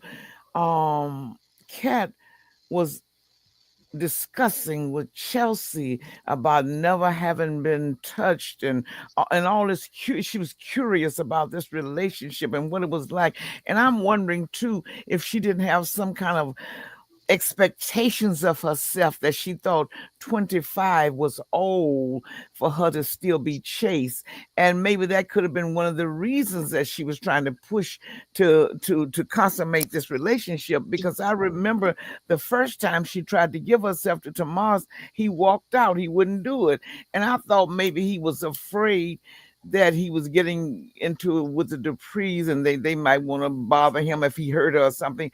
But she was begging him and he got up and walked out. So I do believe that she questioned a lot of the ideas that she had carried herself so long and the way that she had carried herself. And then she was beginning to wonder if this is normal, what should I do? Because she was putting a lot of thought into that. Mm-hmm. Can you hear me okay, man? Yeah, I can hear you now. Mm-hmm. Okay. Were you in the middle of saying something? Oh no, I was before my phone started cutting out. Nah, I was just saying like a lot of times you get in a relationship, it's really not a lot about everything that everybody's bringing to the table match for match. You know what I mean? You find somebody that's attractive that you can talk to, that you get along with, and then the relationship build from there. And I really think even though Kat has an upper leg on him far as, you know, her Dupree name, you know, this doesn't seem like a far-fetched relationship into and how it's starting. It just doesn't seem off to me at all. That's it. It's not a far-fetched relationship for how it's starting. It's just unrealistic to actually sustain it. And to your point, unfortunately, the norm is people leaning into attraction and that being the driving force. And I have learned through lived experience that can't be enough. We're not going to be able to make it enough, the same way that love is not going to be enough to sustain a relationship. And that's when you need the other stuff. Kat is ambitious. Tomas is ambitious. They both ambitious. It seems like for the most part they get along, other than the Eva situation. You know what I mean? It just seems like the beginning of a relationship. Even if you cancel out the Dupree name, I don't see why it's so far fetched for them to be together. Like that's my whole thing. It's not. Well, I've made a bunch of points, and for the Dupree name. At this point, you're not seeing it because I've said a bunch of things, and you're choosing not to value anything that I said. I heard So the things you don't you see said it because of that. I heard the things you said, but I just don't agree with it. And I don't have to validate every single point that you give out. To Yeah, I not don't. agree with it is one thing. I'm just saying to acknowledge it. You don't have to agree with something to actually I acknowledge it. I acknowledge the fact that y'all feel as though he's using Cat to climb up the corporate ladder. I acknowledge that that's how y'all feel. I acknowledge the fact that you think that he's bringing home information to Eva to pin her against Cat. I don't agree with that, but I acknowledge that you said it. I heard what you said and what you was talking about. I just don't agree with it, and I don't have to tackle every point. There are many people who build relationships on paper. We make he got a job like that. I got one like this. He has a home. I have a home. We have 2.5 children. You'll pay the light bill. I'll pay the gas bill. And it's so just so. I'm trying to think of the word that I want to use. I don't live that way. Even that should be consensual. That's an agreement. Like if you walk into that and y'all both agreeing to that, that's one thing. But Kat is the starry doe-eyed girl who believes in falling in love. That's the problem. Tomas would not be a problem if she was just ambitious and she wanted a man who looked great on paper, but she don't. She wants the fairy tale love story, and he's not giving that to her.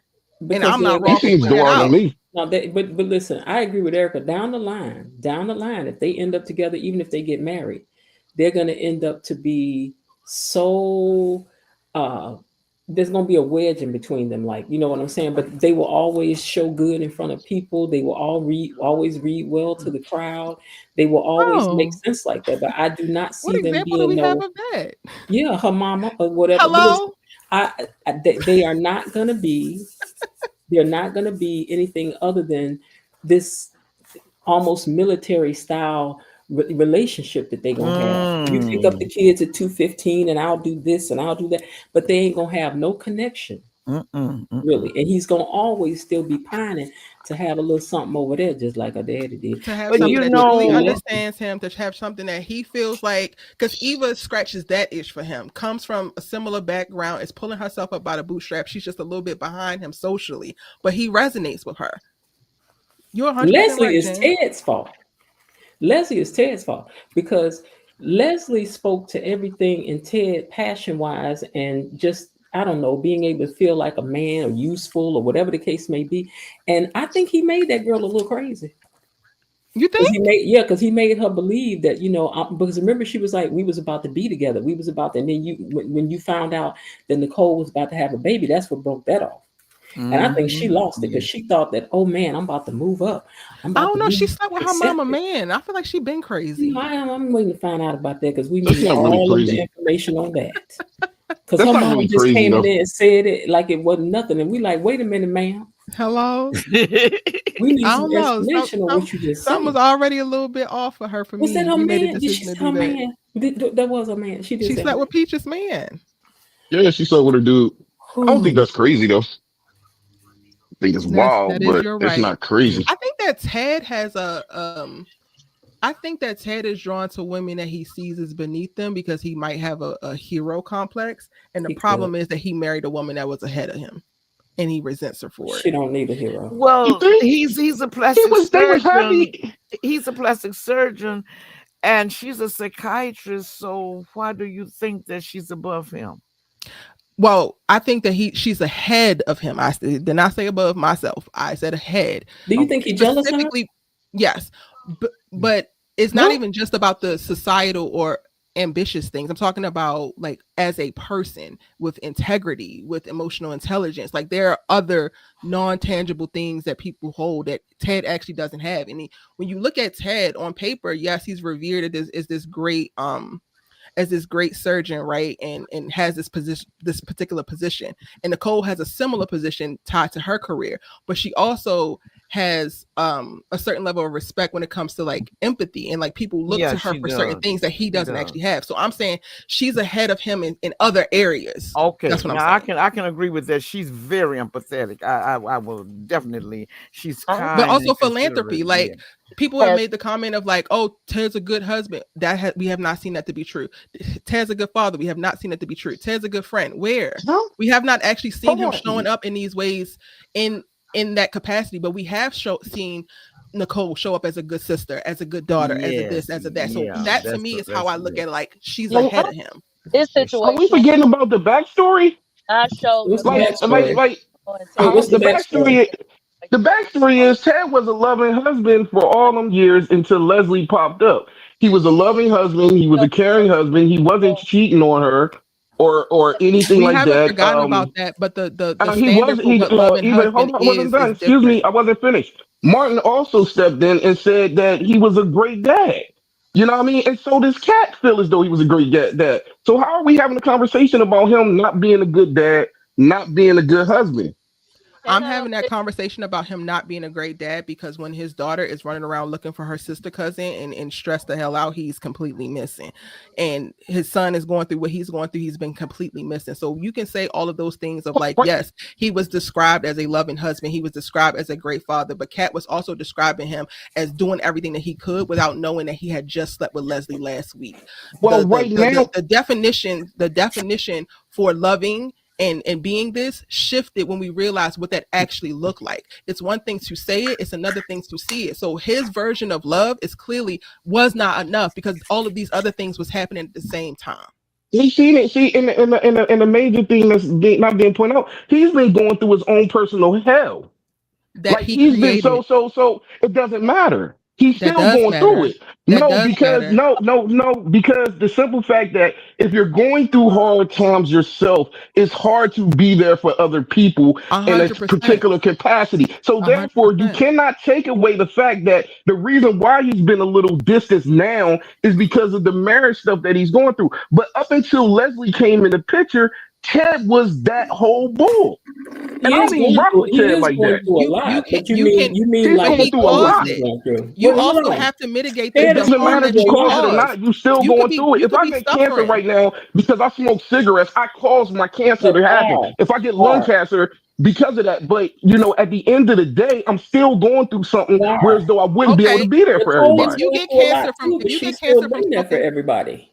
if you Nicole is get Say that going cancer through a again. from lot smoking too. cigarettes, using his example, Jen, if you get cancer from smoking cigarettes and your family decides that they will not give you a piece of their lung, that's a decision that they make. You don't now get to whoop on them. You do not now get to disrespect them because you But going he's through not doing something and that. I'm using your example. You don't No, get no, to I do all know. of these things and not show up your best simply because you have cancer and you're I going can't through show up things. my best My because whole I'm point sick. my whole point is you still have to mitigate the Oh wow, harm that's that you harsh. cause. You could be That's going through something, harsh. you could be But we can suffering, talk and you about cannot show up your Nicole. best, but you Sorry. also still have to be accountable to the Nicole is getting harm way that too you're much causing. grace. I'm sorry. I Nicole think is he is accountable. That's harsh. getting way too Good. much grace. And I don't care. And it's like it gets like thrown out. I don't think we see a whole different side of her with this whole situation. I get her hurt, especially being a woman and stuff like that, but the way she's handling it. Like if you want to move Yes. another man or whatever it is, the way that she's moving and the way she is, I don't like it either. And we see a whole different side. I'm Exactly. emotionally intelligent. Like, come on now. I'm like, Now, I have to agree with that. When the show first started, Nicole was just my favorite. Oh my goodness, I just loved the way she was kind and caring and empathetic and all of that. But when she sat in that lounge that particular day with this man's college roommate or college friend and his current He partner said best and friend. had dinner right in the front of his face, she gave him no respect. And that just hurt me to see her do that because I would have never thought. And then she had the nerve to allow him to kiss her. Now that you're still married on paper. That just doesn't, and to me that was so disrespectful. it was. And like I get both sides too. Because Nicole, yeah, she's no longer my favorite too. But like Ted, Can you could guys do hold on for 1 second? I need to ask Erica something. Erica, can you see the studio chat? Yes. Okay. The first two, can you see those first two messages up there? I only see one that was Sean B 15 minutes ago. Okay. I So I was refresh? trying not to say this, but I'm gonna say it over. Am I supposed to do the comment? Hold on, the comments or in the studio chat? The private chat? I can refresh. I don't know if it's going to take me out if I try to refresh. Okay, so my question is, somebody was asking me to change my banner because somebody new was coming up, and I asked them to turn their camera on for a second so I could see them first. So then they said, "Can you change a banner if you don't trust me? Put up a banner if you don't trust me." Does that sound strange? Yes. Okay, I just wanted to know because okay. Put up a banner. Yeah, it was asking me to put up a banner. I don't think I can see the chat until you let them in. I think we can only see what's in when we're in here. Okay, it was up here earlier, so it's still here. Oh. But yeah, I just thought weird. that was a little strange. Okay, and I was like, "What is that? What's going on here with that?" And it's not abnormal for you to say like, hey, turn on your camera just so I can see and make sure, because I've had an experience before, child, where a man got on my live and it revealed himself. So do what you gotta do to protect yourself. I thought it was something like that because I kept saying, turn your camera on so I can see you. And they never did. So then it goes, can you put a banner up if you don't trust me? Put a banner up if you don't trust me. No, you can just show yourself real quick and then join the chat like we all have done. Yeah, no, I'm not going for that. All right, but I'm sorry for that interruption, you all. Go ahead. I hear what people are saying about is disrespectful to Ted. I just feel like how Ted has handled the whole Leslie thing, to me, shows that he doesn't deserve this respect that we're holding for him. Nicole, yes, has kissed Carlton, but he has slept with Leslie. Leslie has had her hands all over this man. Nicole has laid her hands on her, and then he drove her home after. Like, Nicole has been subjected to so much, and the fact that she's supposed to remain poised, she's supposed to remain prim and proper, and she's supposed to continue to give this man loyalty and respect that he refuses to actually reciprocate to her is wild to me. But I get it, because that is what would normally be the case and what is societal expectation. So I'm not knocking people for feeling that way. I just don't subscribe to that. There are two sides to that. Now, first of all, I am not embracing anyone being abusive to anyone else. But just because my ex-husband would do something that's disrespectful, I hold myself to a high standard. Right. I would never allow, I hope and pray, I would never allow myself, well, he did it to me, so I can just sit here now and I can slob all over man. Well, I don't think that's why she's doing it. No, you hold that for you, not for Ted.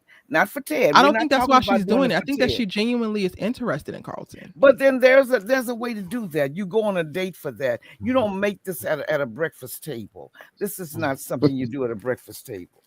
I agree, but I don't hold Ted to no high esteem. I just feel as though, yeah, he was a good dad. I feel as though how he handling this situation is completely wrong.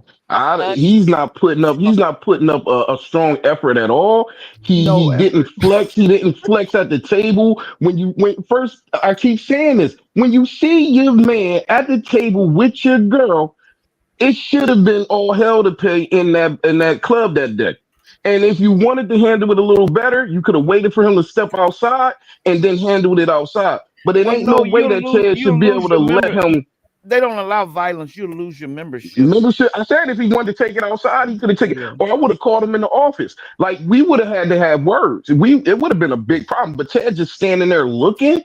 Yeah. Like, man, you. I didn't know that's what you was talking about. I mean, I think that he really cared. He definitely should have stepped to him. I don't know about the violence part, but okay, cool. I'm not even fully invested or believe that they are best friends because I haven't even seen them operating like best friends, and the show has shown us what best friends. Now, I did not say they were best friends. No, I'm not saying they did. I'm saying that that's what they say on the show. I'm not saying any of you guys. I'm saying that's what they say on the show, but I don't believe. Yeah, that's what Ted said. Ted said my best friend. I'm just saying because I haven't seen it. We've seen Nicole and Vanessa.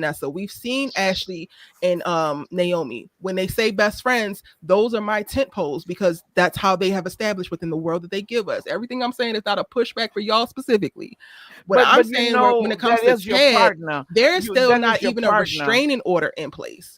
But like that to me was the bare minimum, and that's not even in place. So I have unsubscribed from the idea that Ted actually wanted this marriage and was fighting for it because you have not even done the bare minimum in trying to protect your family. Now, yes, you're going through something. Yes, you're suffering. Yes, your marriage is imploding and that is hurting you mentally and emotionally. I get that, Ted.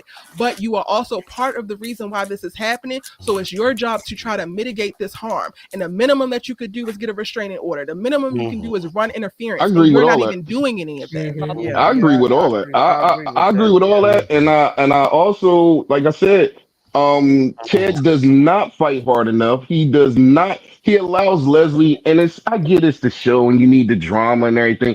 But Leslie should not just be barging up into this man's hotel room. That's right. He shouldn't be standing there hearing her out every time she has something to say to him. Like, he just allows too much in. And it just doesn't make sense. And he keeps turning her away. And it's disrespectful to Nicole. Every one of those interactions are disrespectful to Nicole. Yeah, Ted is not a good dude right now. Well, I don't know. He's just a weak dude. Terry Anthony makes a good question. He says, why do you think they have written his character this way? I agree. That's what I want. I have no clue. I think he's accurate. I think Ted's exist. A lot of them exist. Yeah, maybe. I thought one of the worst ones that they wrote, the way they treated Doug, it was just so humiliating for me as a woman of color, as a black woman, to just the way it was just awful. I mean, they just made him so, I mean, this is a renowned surgeon and you give him the personality of a fifth grader and they just demeaned him in such, it was just too much. It was horrible the way the line they wrote for him. I really hated that storyline. I don't get why they're doing it for Doug. Why they're doing it for Doug and Ted? I was questioning that for a long time. Like, why? Why are they doing this? to them. Like, They have to populate the world, y'all, with real people. So this is a mirror. So like, I'm actually from Baltimore. Like, I'm not from the DMV. I'm from Baltimore. So that's very, like, be clear about that. But this is a affluent Black world, yes, but it's also supposed to mirror the real world. So it's unfortunate and it's uncomfortable. But the messy people that we are seeing on screen are the messy people that we are inhabiting in this earth with. But don't forget that we I learned. just said they messy. I'm just talking about him. No pushback. Let's not forget that we learned that Carlton has actually known Nicole most of her life, and he was in love with her since kindergarten. I thought he made that story up, and No, that Danny hasn't called been him out on it. confirmed, Jen. That hasn't been confirmed. He was joking Danny around. called him out. He was joking around. Yeah. He said he was Danny joking. called him out on it, and he said he was joking. He was laughing. His feelings for Nicole first before, because Danny was asking a bunch of questions that was going to pull out something that he hasn't even said to Nicole yet. So basically, he says, if I'm going to profess it, I'm going to profess it to her first. Y'all know that's the week I was missing shows, so I only saw bits and pieces. Okay, so wait, so tell me what. So he said it, but it turned out to not be. He true? was joking. He was like, there's a bunch of things I have to say, but I'm going to say it to Nicole first. Because Danny would have known him. He said, I've been in love with her since kindergarten. Or something like that, he said. Or no, I've been liking her since kindergarten or something. He basically made up a extent. story. Danny was probing, and he just came up with a story on the fly. And then she was like, for real? And he was like, no, but the things that I need to tell her, I want to make sure I tell her first before I profess how I feel to you, because I haven't even said these things to her. Also, we need to be leaned in when he started talking to Nicole. Yes, I love that episode. I was telling in one of my breakdowns, I was like, I haven't jumped on or off when it comes to Carlton because I needed to hear him talk. And then we got that episode and he talked. I was like, okay, he might be winning me over because I actually fool with this. I never day one, and I never will, because he seems very sneaky and a snake, and it's for that. He is. Yeah, he even told old Ted at the wedding something about his wife that I thought was like really insulting to say to somebody. Not that at the wedding, at their anniversary before it all blew up when he first walked in. He mentioned something about Nicole, and I'm listening like, you gonna let that man say that to you? But yeah, he was talking about that Nicole. I guess what kind of a woman she was, her character, and Ted would be a fool to blah blah blah. And then he said something about he would get married when he finds a woman with those qualities. I remember, he did. And then in the office, he said something to Ted like, "Yeah, man, you messed up, man. Yo, man, if you need me to step in for you, you know what I mean, I'm down." And he was like, "Yo, that's my wife." He was like, "No, I'm just saying." Yeah, he said that to Ted in the office after the whole blow up thing went down. He was like, "Yo, if you need me to step in, I'm down." Oh my gosh! Yeah, I remember that part. That's not cool. I remember it. I just see less and less wrong with it the more Ted don't do nothing. Oh no! But like at that point, he should have did something. That point, he should have did. So many times he should have did something and didn't do anything. So Ted gets what he deserved. I don't feel bad for him at all. I wonder, and I'm like kind of asking this, but then also just kind of like putting it out there because to Carlton's point, right? We don't know this character. We only got him speaking in one episode, so I'm not even trying to cape too hard for him because I don't know him. But how much of Carlton's position could be that he is friends with an F-boy and he knows it? But he also is not trying to do too much because he's trying to be a good homeboy. But when presented with the opportunity, he know that he could do better, so he gonna do better. Well, that's what it is. That's what it is. That's exactly what's happening. For me, that's what I'm thinking about when I'm like, okay, I'm not necessarily mad at the whole Carlton thing, because if you are a good guy, but you know that you're friends with a dude who's not a good guy, and the opportunity presents itself for you to do right by the person that he's not doing right by, I'm less inclined to be like, oh yeah, this is a problem, because this is who he is. If anything, I would have hoped that you would have warned her beforehand, but now that we're here, cool. Like, if he's a snake to a snake, I'm not necessarily pissed about that. But see, I would say, me personally, I would say it's foul on both angles. You know what I mean? But at the end of the day, you know what I mean, you're gonna do what you do. The heart wants what it wants. It's foul on him for treating Ted that way. Ted being his man, whether Ted is a F boy or not, is just foul. Ted's supposed to be his man. And then it's foul on Nicole's part. It's foul on, and you're messing with the business too. And then it's foul on Nicole's part because they say no matter what goes down, it's certain levels to it. I don't agree with it wholeheartedly, but a lot of people fall with that. Whereas, like, you don't deal with the person's best friend, or you don't deal with Or friends or family or anybody. something just came up, and now I'm going back to my very first conversation with you. Our very first Tomas argument, you was like, "Well, he could have did a lot worse to them girls. He was honest." I'm going to go ahead and pull that card right now for Carlson because you saying what he did to Ted, he not doing what he could be doing to Ted. He's not doing him as bad as he could be doing, and he was honest. Listen, listen, hold on, hear me out. Hear me out. No, hear me out. Hear me out. Yeah, hear me out. Listen, I still stand on that on both sides. What Tomas did was super foul. Like, that's foul. You don't do that. You don't be with your whatever's sister. That's foul. You know what I mean? But you know what I mean? Some people don't care. And just like I said, some people don't hold the friendship thing to a high standard, and some people don't hold, Nicole dealing with her husband's business partner and friend to a high standard. But at the end of the day, all that to me is foul. Like, the whole thing is foul. Tomas was foul for doing what he did. And now Nicole is foul for doing what she's doing with Bull, and he's foul too. They all foul. That's what makes the soap opera good. A bunch of foul stuff going on that we can talk about. How did you know? Bull. That's how I know. I'm from Baltimore because we cousins. I'm right outside I live in Philly now, but I'm right outside Philly though. I was born out. I was raised outside of Philly. Yeah, I hate it. I hate the Philly connection, man, because people would say that all the time. I'm not from Philly, but now I'm actually living in Philly, so it's a whole story. You like this? I am. Yeah, y'all getting the accents coming out. Y'all getting that coming out. I was trying to be a different way online.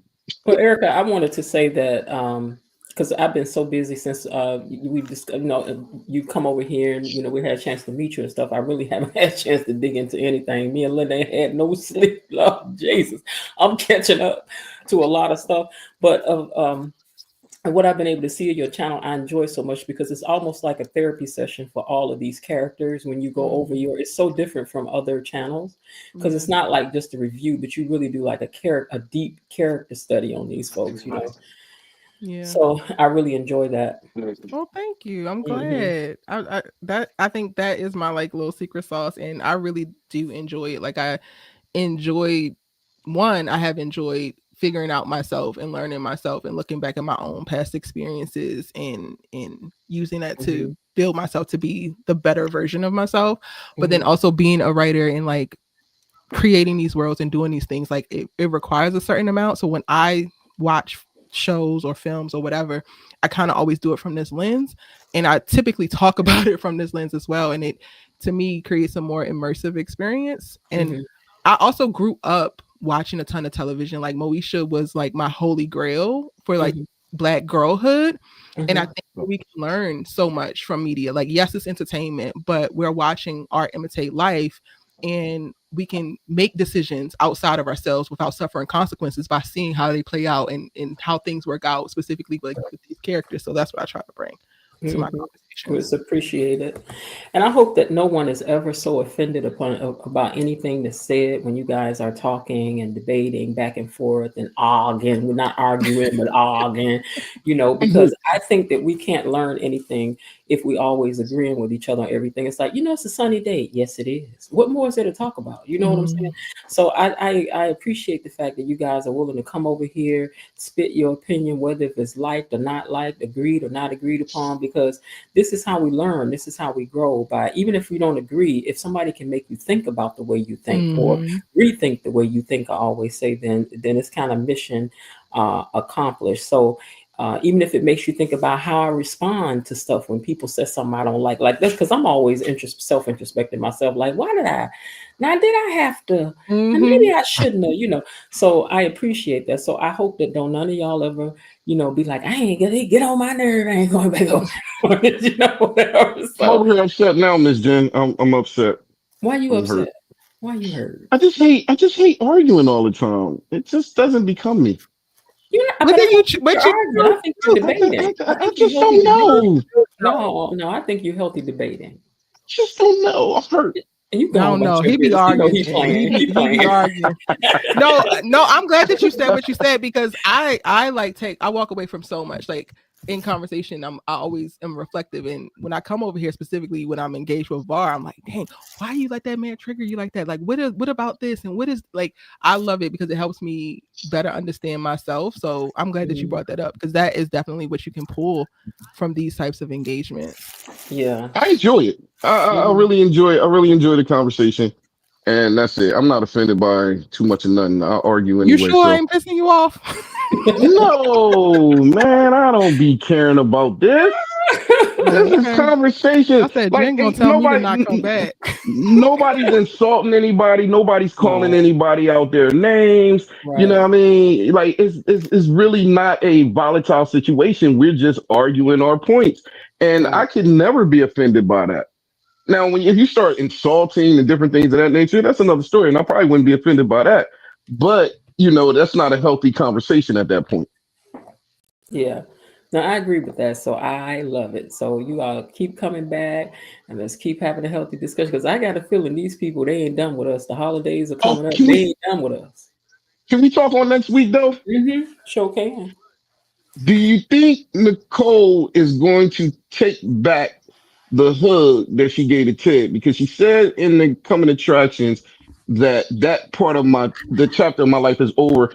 I'm tending to think she means something else by it, but it could mean the fact that she's really doubling down on the Ted thing. I just wanted to hear people's opinion on that one. Kind of curious. I think Ted and Nicole are gonna split up for a while. And I think that we're gonna see more of Carlton up in Nicole's situation. Why And do you think she came to the hotel? I think she came just to have a conversation, but you see, again, I think Leslie is going to affect whatever conversation or soft moment she could have been having. She hit the alarm. I think she came to have sex. Oh, sorry. To bake cake. I'm sorry. You think so?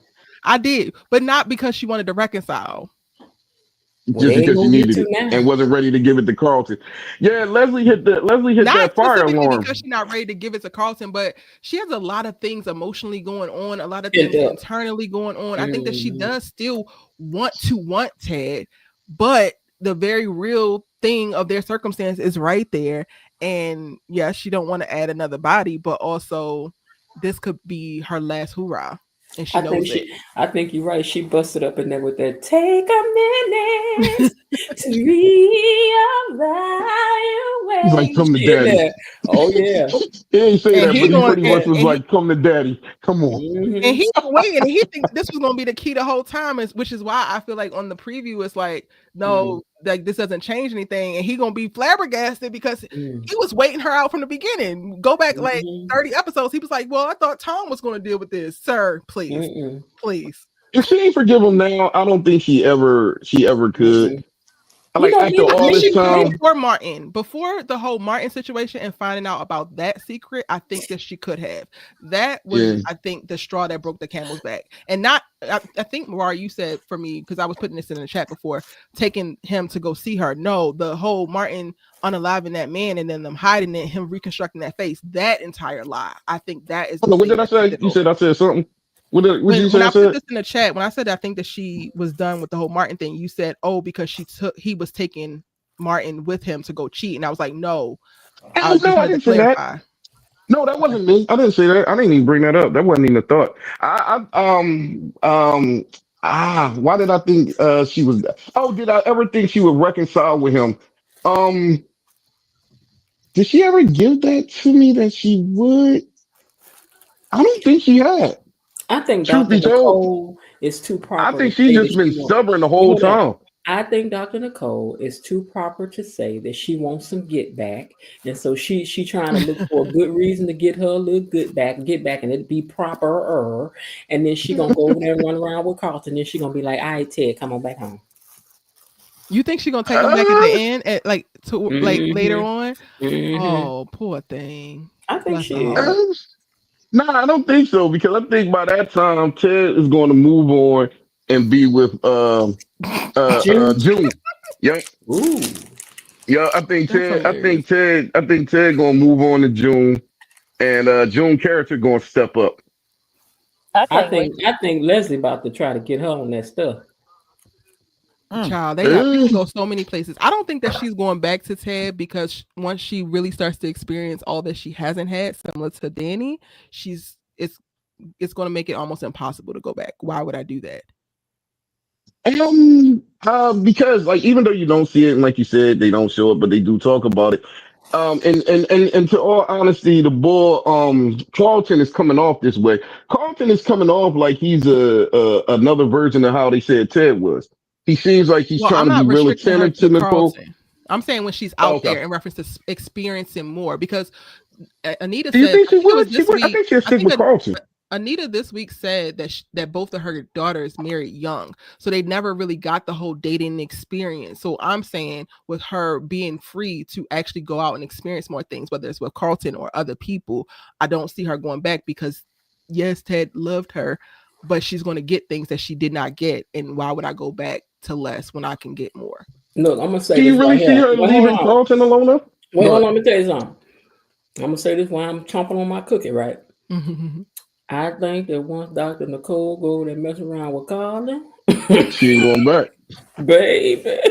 I don't think. I think Carlton will give her everything that she would need right now. And I don't think that she would have a real reason to play the field super heavy. I don't even know if she really wants to do that personally herself. It don't seem like she's that type of woman. Well, she better I think stay out she's the going. closet with Carlton. She go up in one closet with Carlton, baby. It's over. I think she's gonna lock it down with Carlton if they do link up. Now he's a snake, so she might find him cheating with somebody else. He might be found with Leslie too. That'd be crazy, but I doubt they She would better run the stay same out the circle again. car. She better stay out the car. She better stay out the closet. She better stay out the restaurant. She better stay out the school. She better stay out the gas station. She better stay out of everywhere with Carlton. Not Carlton.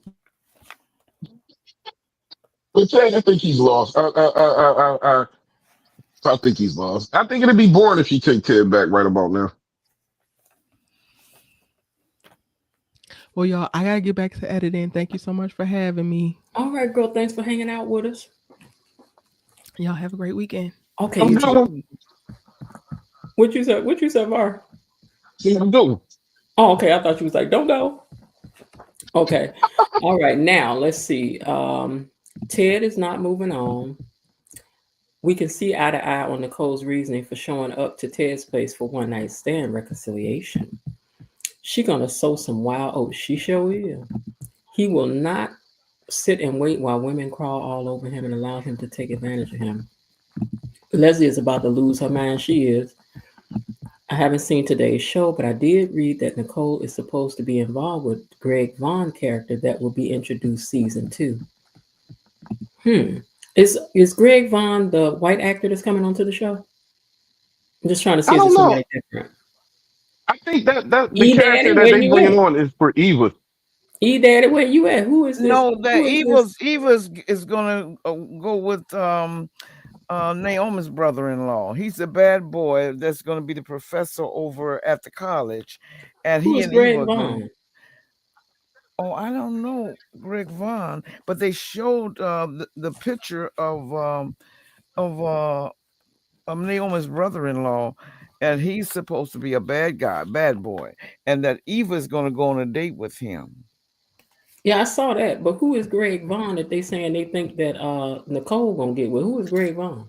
I don't know. Now do your Googles. Yes, Carlton would have everything she would need right now and some more. Elaine, I don't know why you two flagging your last comment. White. So Carlton is temporary until Greg Vaughn. Who is the Greg Vaughn? Let me look up Greg Vaughn. Y'all ain't about to be stressing me. Hold on. He's gonna play Eric Brady.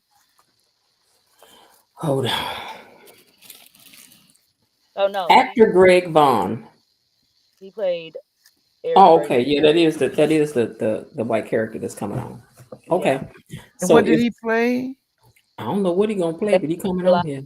Played in Days of Our If Lives. Ted really meant it, he would wait. He said Days of Our Lives. Oh, he's from there. Oh, okay. She said Greg Vaughn is a white actor. Greg Vaughn is the love interest in Nova. Oh, from Queen Sugar. Oh, so he got another Queen Sugar person coming over. Okay. Oh, hold on. Which one is he? He said he was love interest Nova's love interest. Yeah. Oh, okay. I know what it Oh is. I know what yeah, it is. okay, I know what it Nova. is. Yeah, okay. I remember Uh-huh. Nova. Yeah.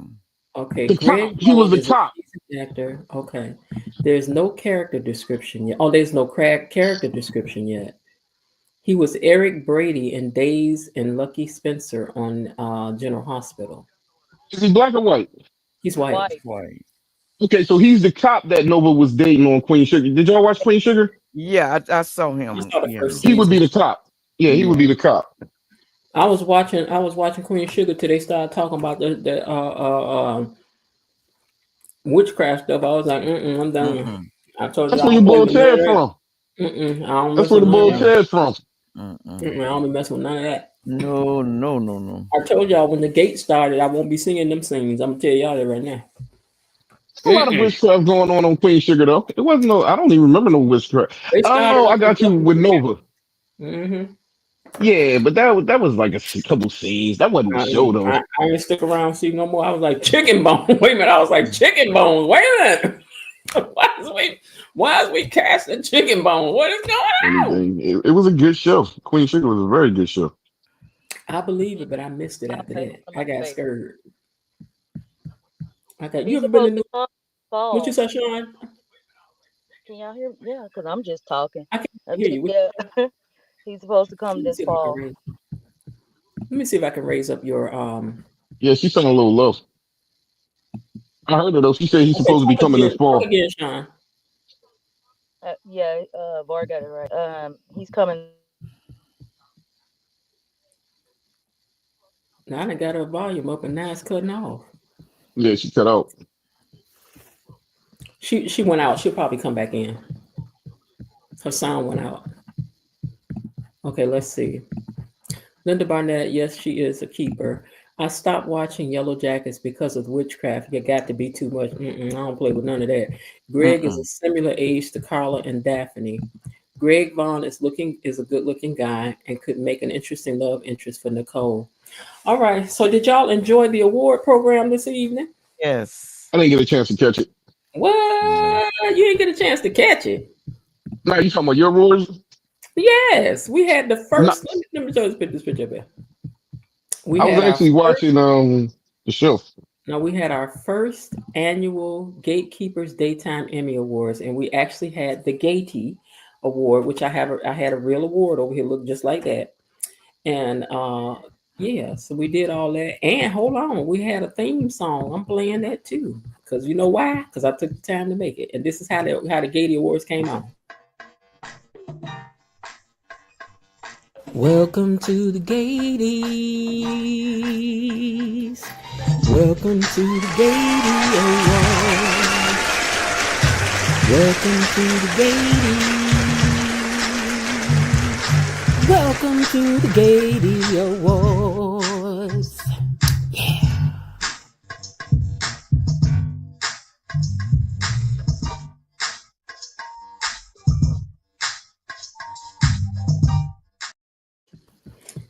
Yes, child. We passed out all sorts of awards over here tonight. I'm gonna go through them quickly so you'll know who won what. Best writer went to, let me take these, because I was experimenting around with stuff over here. So let me take that down first. How do I do? Oh, right here. Okay. Okay. So best writer went to Michelle Valjean. Best director, of course, went to Fido Xavier. Best storyline went to Danny, Bill, and Andre. Now the members voted on this. I voted on none of this. Vernon and Anita Dupree won for best couple. And we also, in memorandum, we covered Ted. We said goodbye to Ted. Laura, because we ain't seen the poor baby no more. So far as we know, we had to put her in this group. And then, of course, Kenny, a.k.a. Bubba, we had to say goodbye to him, too. And then to Doug, we all, because we all had to have a little slight funeral for them. So, best set. Lord. Oh, sorry. I thought you was done. The best set went to the Dupree home. Our favorite set design went to the Dupree home. Of course, the best musical performance was the Articulates. Anita Dupree took it home for best hair and makeup. Anita and Danny Dupree tied for best dressed. Peaches, Randy, Carlton, Tracy, and Sharon are the storylines that we most want to see expanded. Amber Michelle took home the Outstanding Performance Award. Tamara Tooney got the Lifetime Achievement Award for female, and of course, Clifton Davis got it for the male. Ernestine Johnson is our favorite rising star. Trisha Mann is the best villain for her role as Danny, Leslie, Anna, Sherry, Lulu. And Amber Michelle took home the Young Actors Award.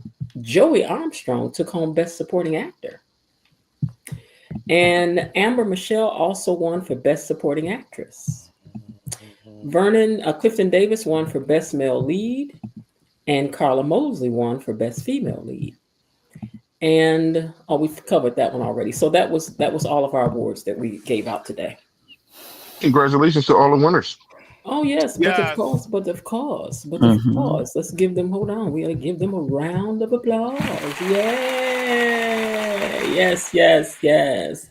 All of our winners, and some of them were here to actually accept their awards. I accepted for Anita Dupree, so that she could let you all know that she don't know how it is that she did not win for the top lead performance, but she will let her daughter take it this time. But oh Lord, I don't know what I just did to my screen. Let me see if I can fix it right quick. Now, how did I do that? Hold on, let's see if I can fix it. Okay, there we go. All right. But anyway, as always, I enjoy you guys hanging out on Friday nights. This is always something I look forward to. Thank you all for every single little bitty itsy thing. Anybody want to say anything for imparting before we get out of here? Yeah, I do. My phone had clicked off, but I wanted to touch on really one thing. Well, two, I guess. With the whole cat situation, with Nicole's secretary, she was good to her. She was nice to her, sweet to her. She liked her very much. And I think the reason why somebody said she didn't like Eva initially from the beginning, I think the only reason why she didn't like Eva is because she thought she was coming in there to take the secretary's place. And Kat really liked her. So I just wanted to make that point. Kat is decent to most people, and with her family, particularly with Chelsea, she is emotionally connecting. Yes. It's just that she's angry and mean to Eva and to people that I think she thinks the Dupree name puts her above other people. I think she just think Eva crossed her. Like, she was mean to Eva from the beginning, just simply because she was coming in there to take her friend's job. She thought that she was coming in there to kind of try to replace her. And, in a lot of situations, a lot of people would be mad about that type stuff. Not saying they would have handled it exactly the way she handled it, but I kind of get why she had that kind of umph against Eva from the beginning. And Eva is pretty much the only person that she's like a real mean girl to. Like, if you sit down and think about it. Okay. That was it. All right. Well, all right. If everybody done said their piece, I'm gonna get ready to get on out of here because I got stuff I got to do still, like get some sleep. Cause I'm still catching up. I'm still catching up. Okay. But I appreciate y'all. And I guess I'll see y'all on Monday. Are you going to ever share any of the pictures with us from Saturday night? Yeah, I'm just waiting for this photographer to excuse me. Send back her pictures. And I will probably share excuse me, you guys. I will probably share those pictures and stories inside of the membership. Okay. Got some great pictures. The expo comes there too, doesn't it? The Black Women's Expo. Doesn't that travel around the different cities? I don't know. You don't know? I don't know. I thought the Black Expo traveled around. You guys never heard of that before? No. Okay. All right. So maybe it doesn't, but I thought it traveled to different cities. But anyway, so we'll share some of the pictures. I do have some things that people have sent, but I'm waiting to see what the photographer captured. It was a really, really good night. I wish I had something on my. I don't think I even have anything on my computer, but if I have time, maybe I'll pop back on the weekend and figure out this time how to do it right in the membership because I messed y'all up last time. I did. They couldn't even find where we were. I'm like, what did I do wrong? So I'll figure it out so I get that part right. All right, you guys, let me take this picture down. And where is that at? In media. Okay, picture, where you at now? Okay, there it is. All right, so before we get out of here, let's take a minute to say thank you to our mods because they up working late. And then y'all know KB Mommy is on a cruise celebrating her anniversary. So happy anniversary, KB, if you hear this later. Yes. All right, so let us thank the mods.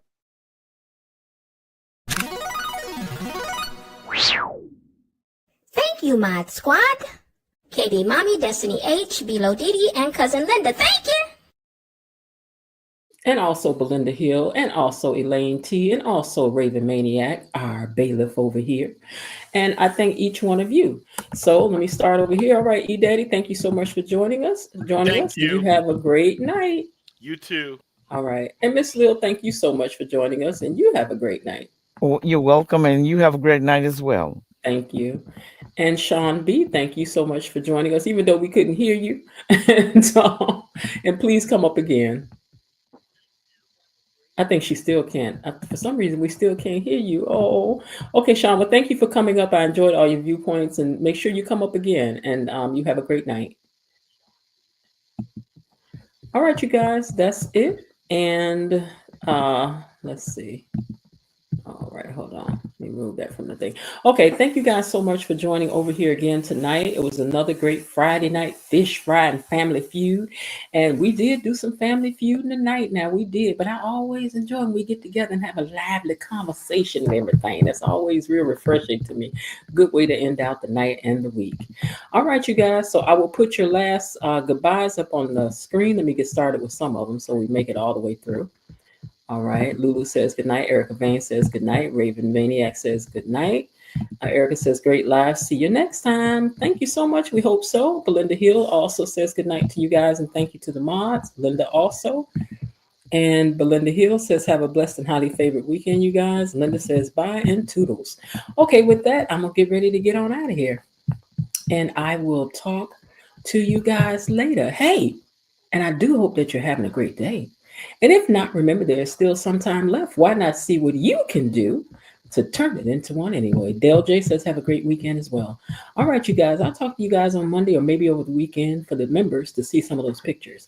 All right, guys, bye. Okay, that's it for today. They're closing the gate, so I've got to close this door until tomorrow. See you then. Bye-bye.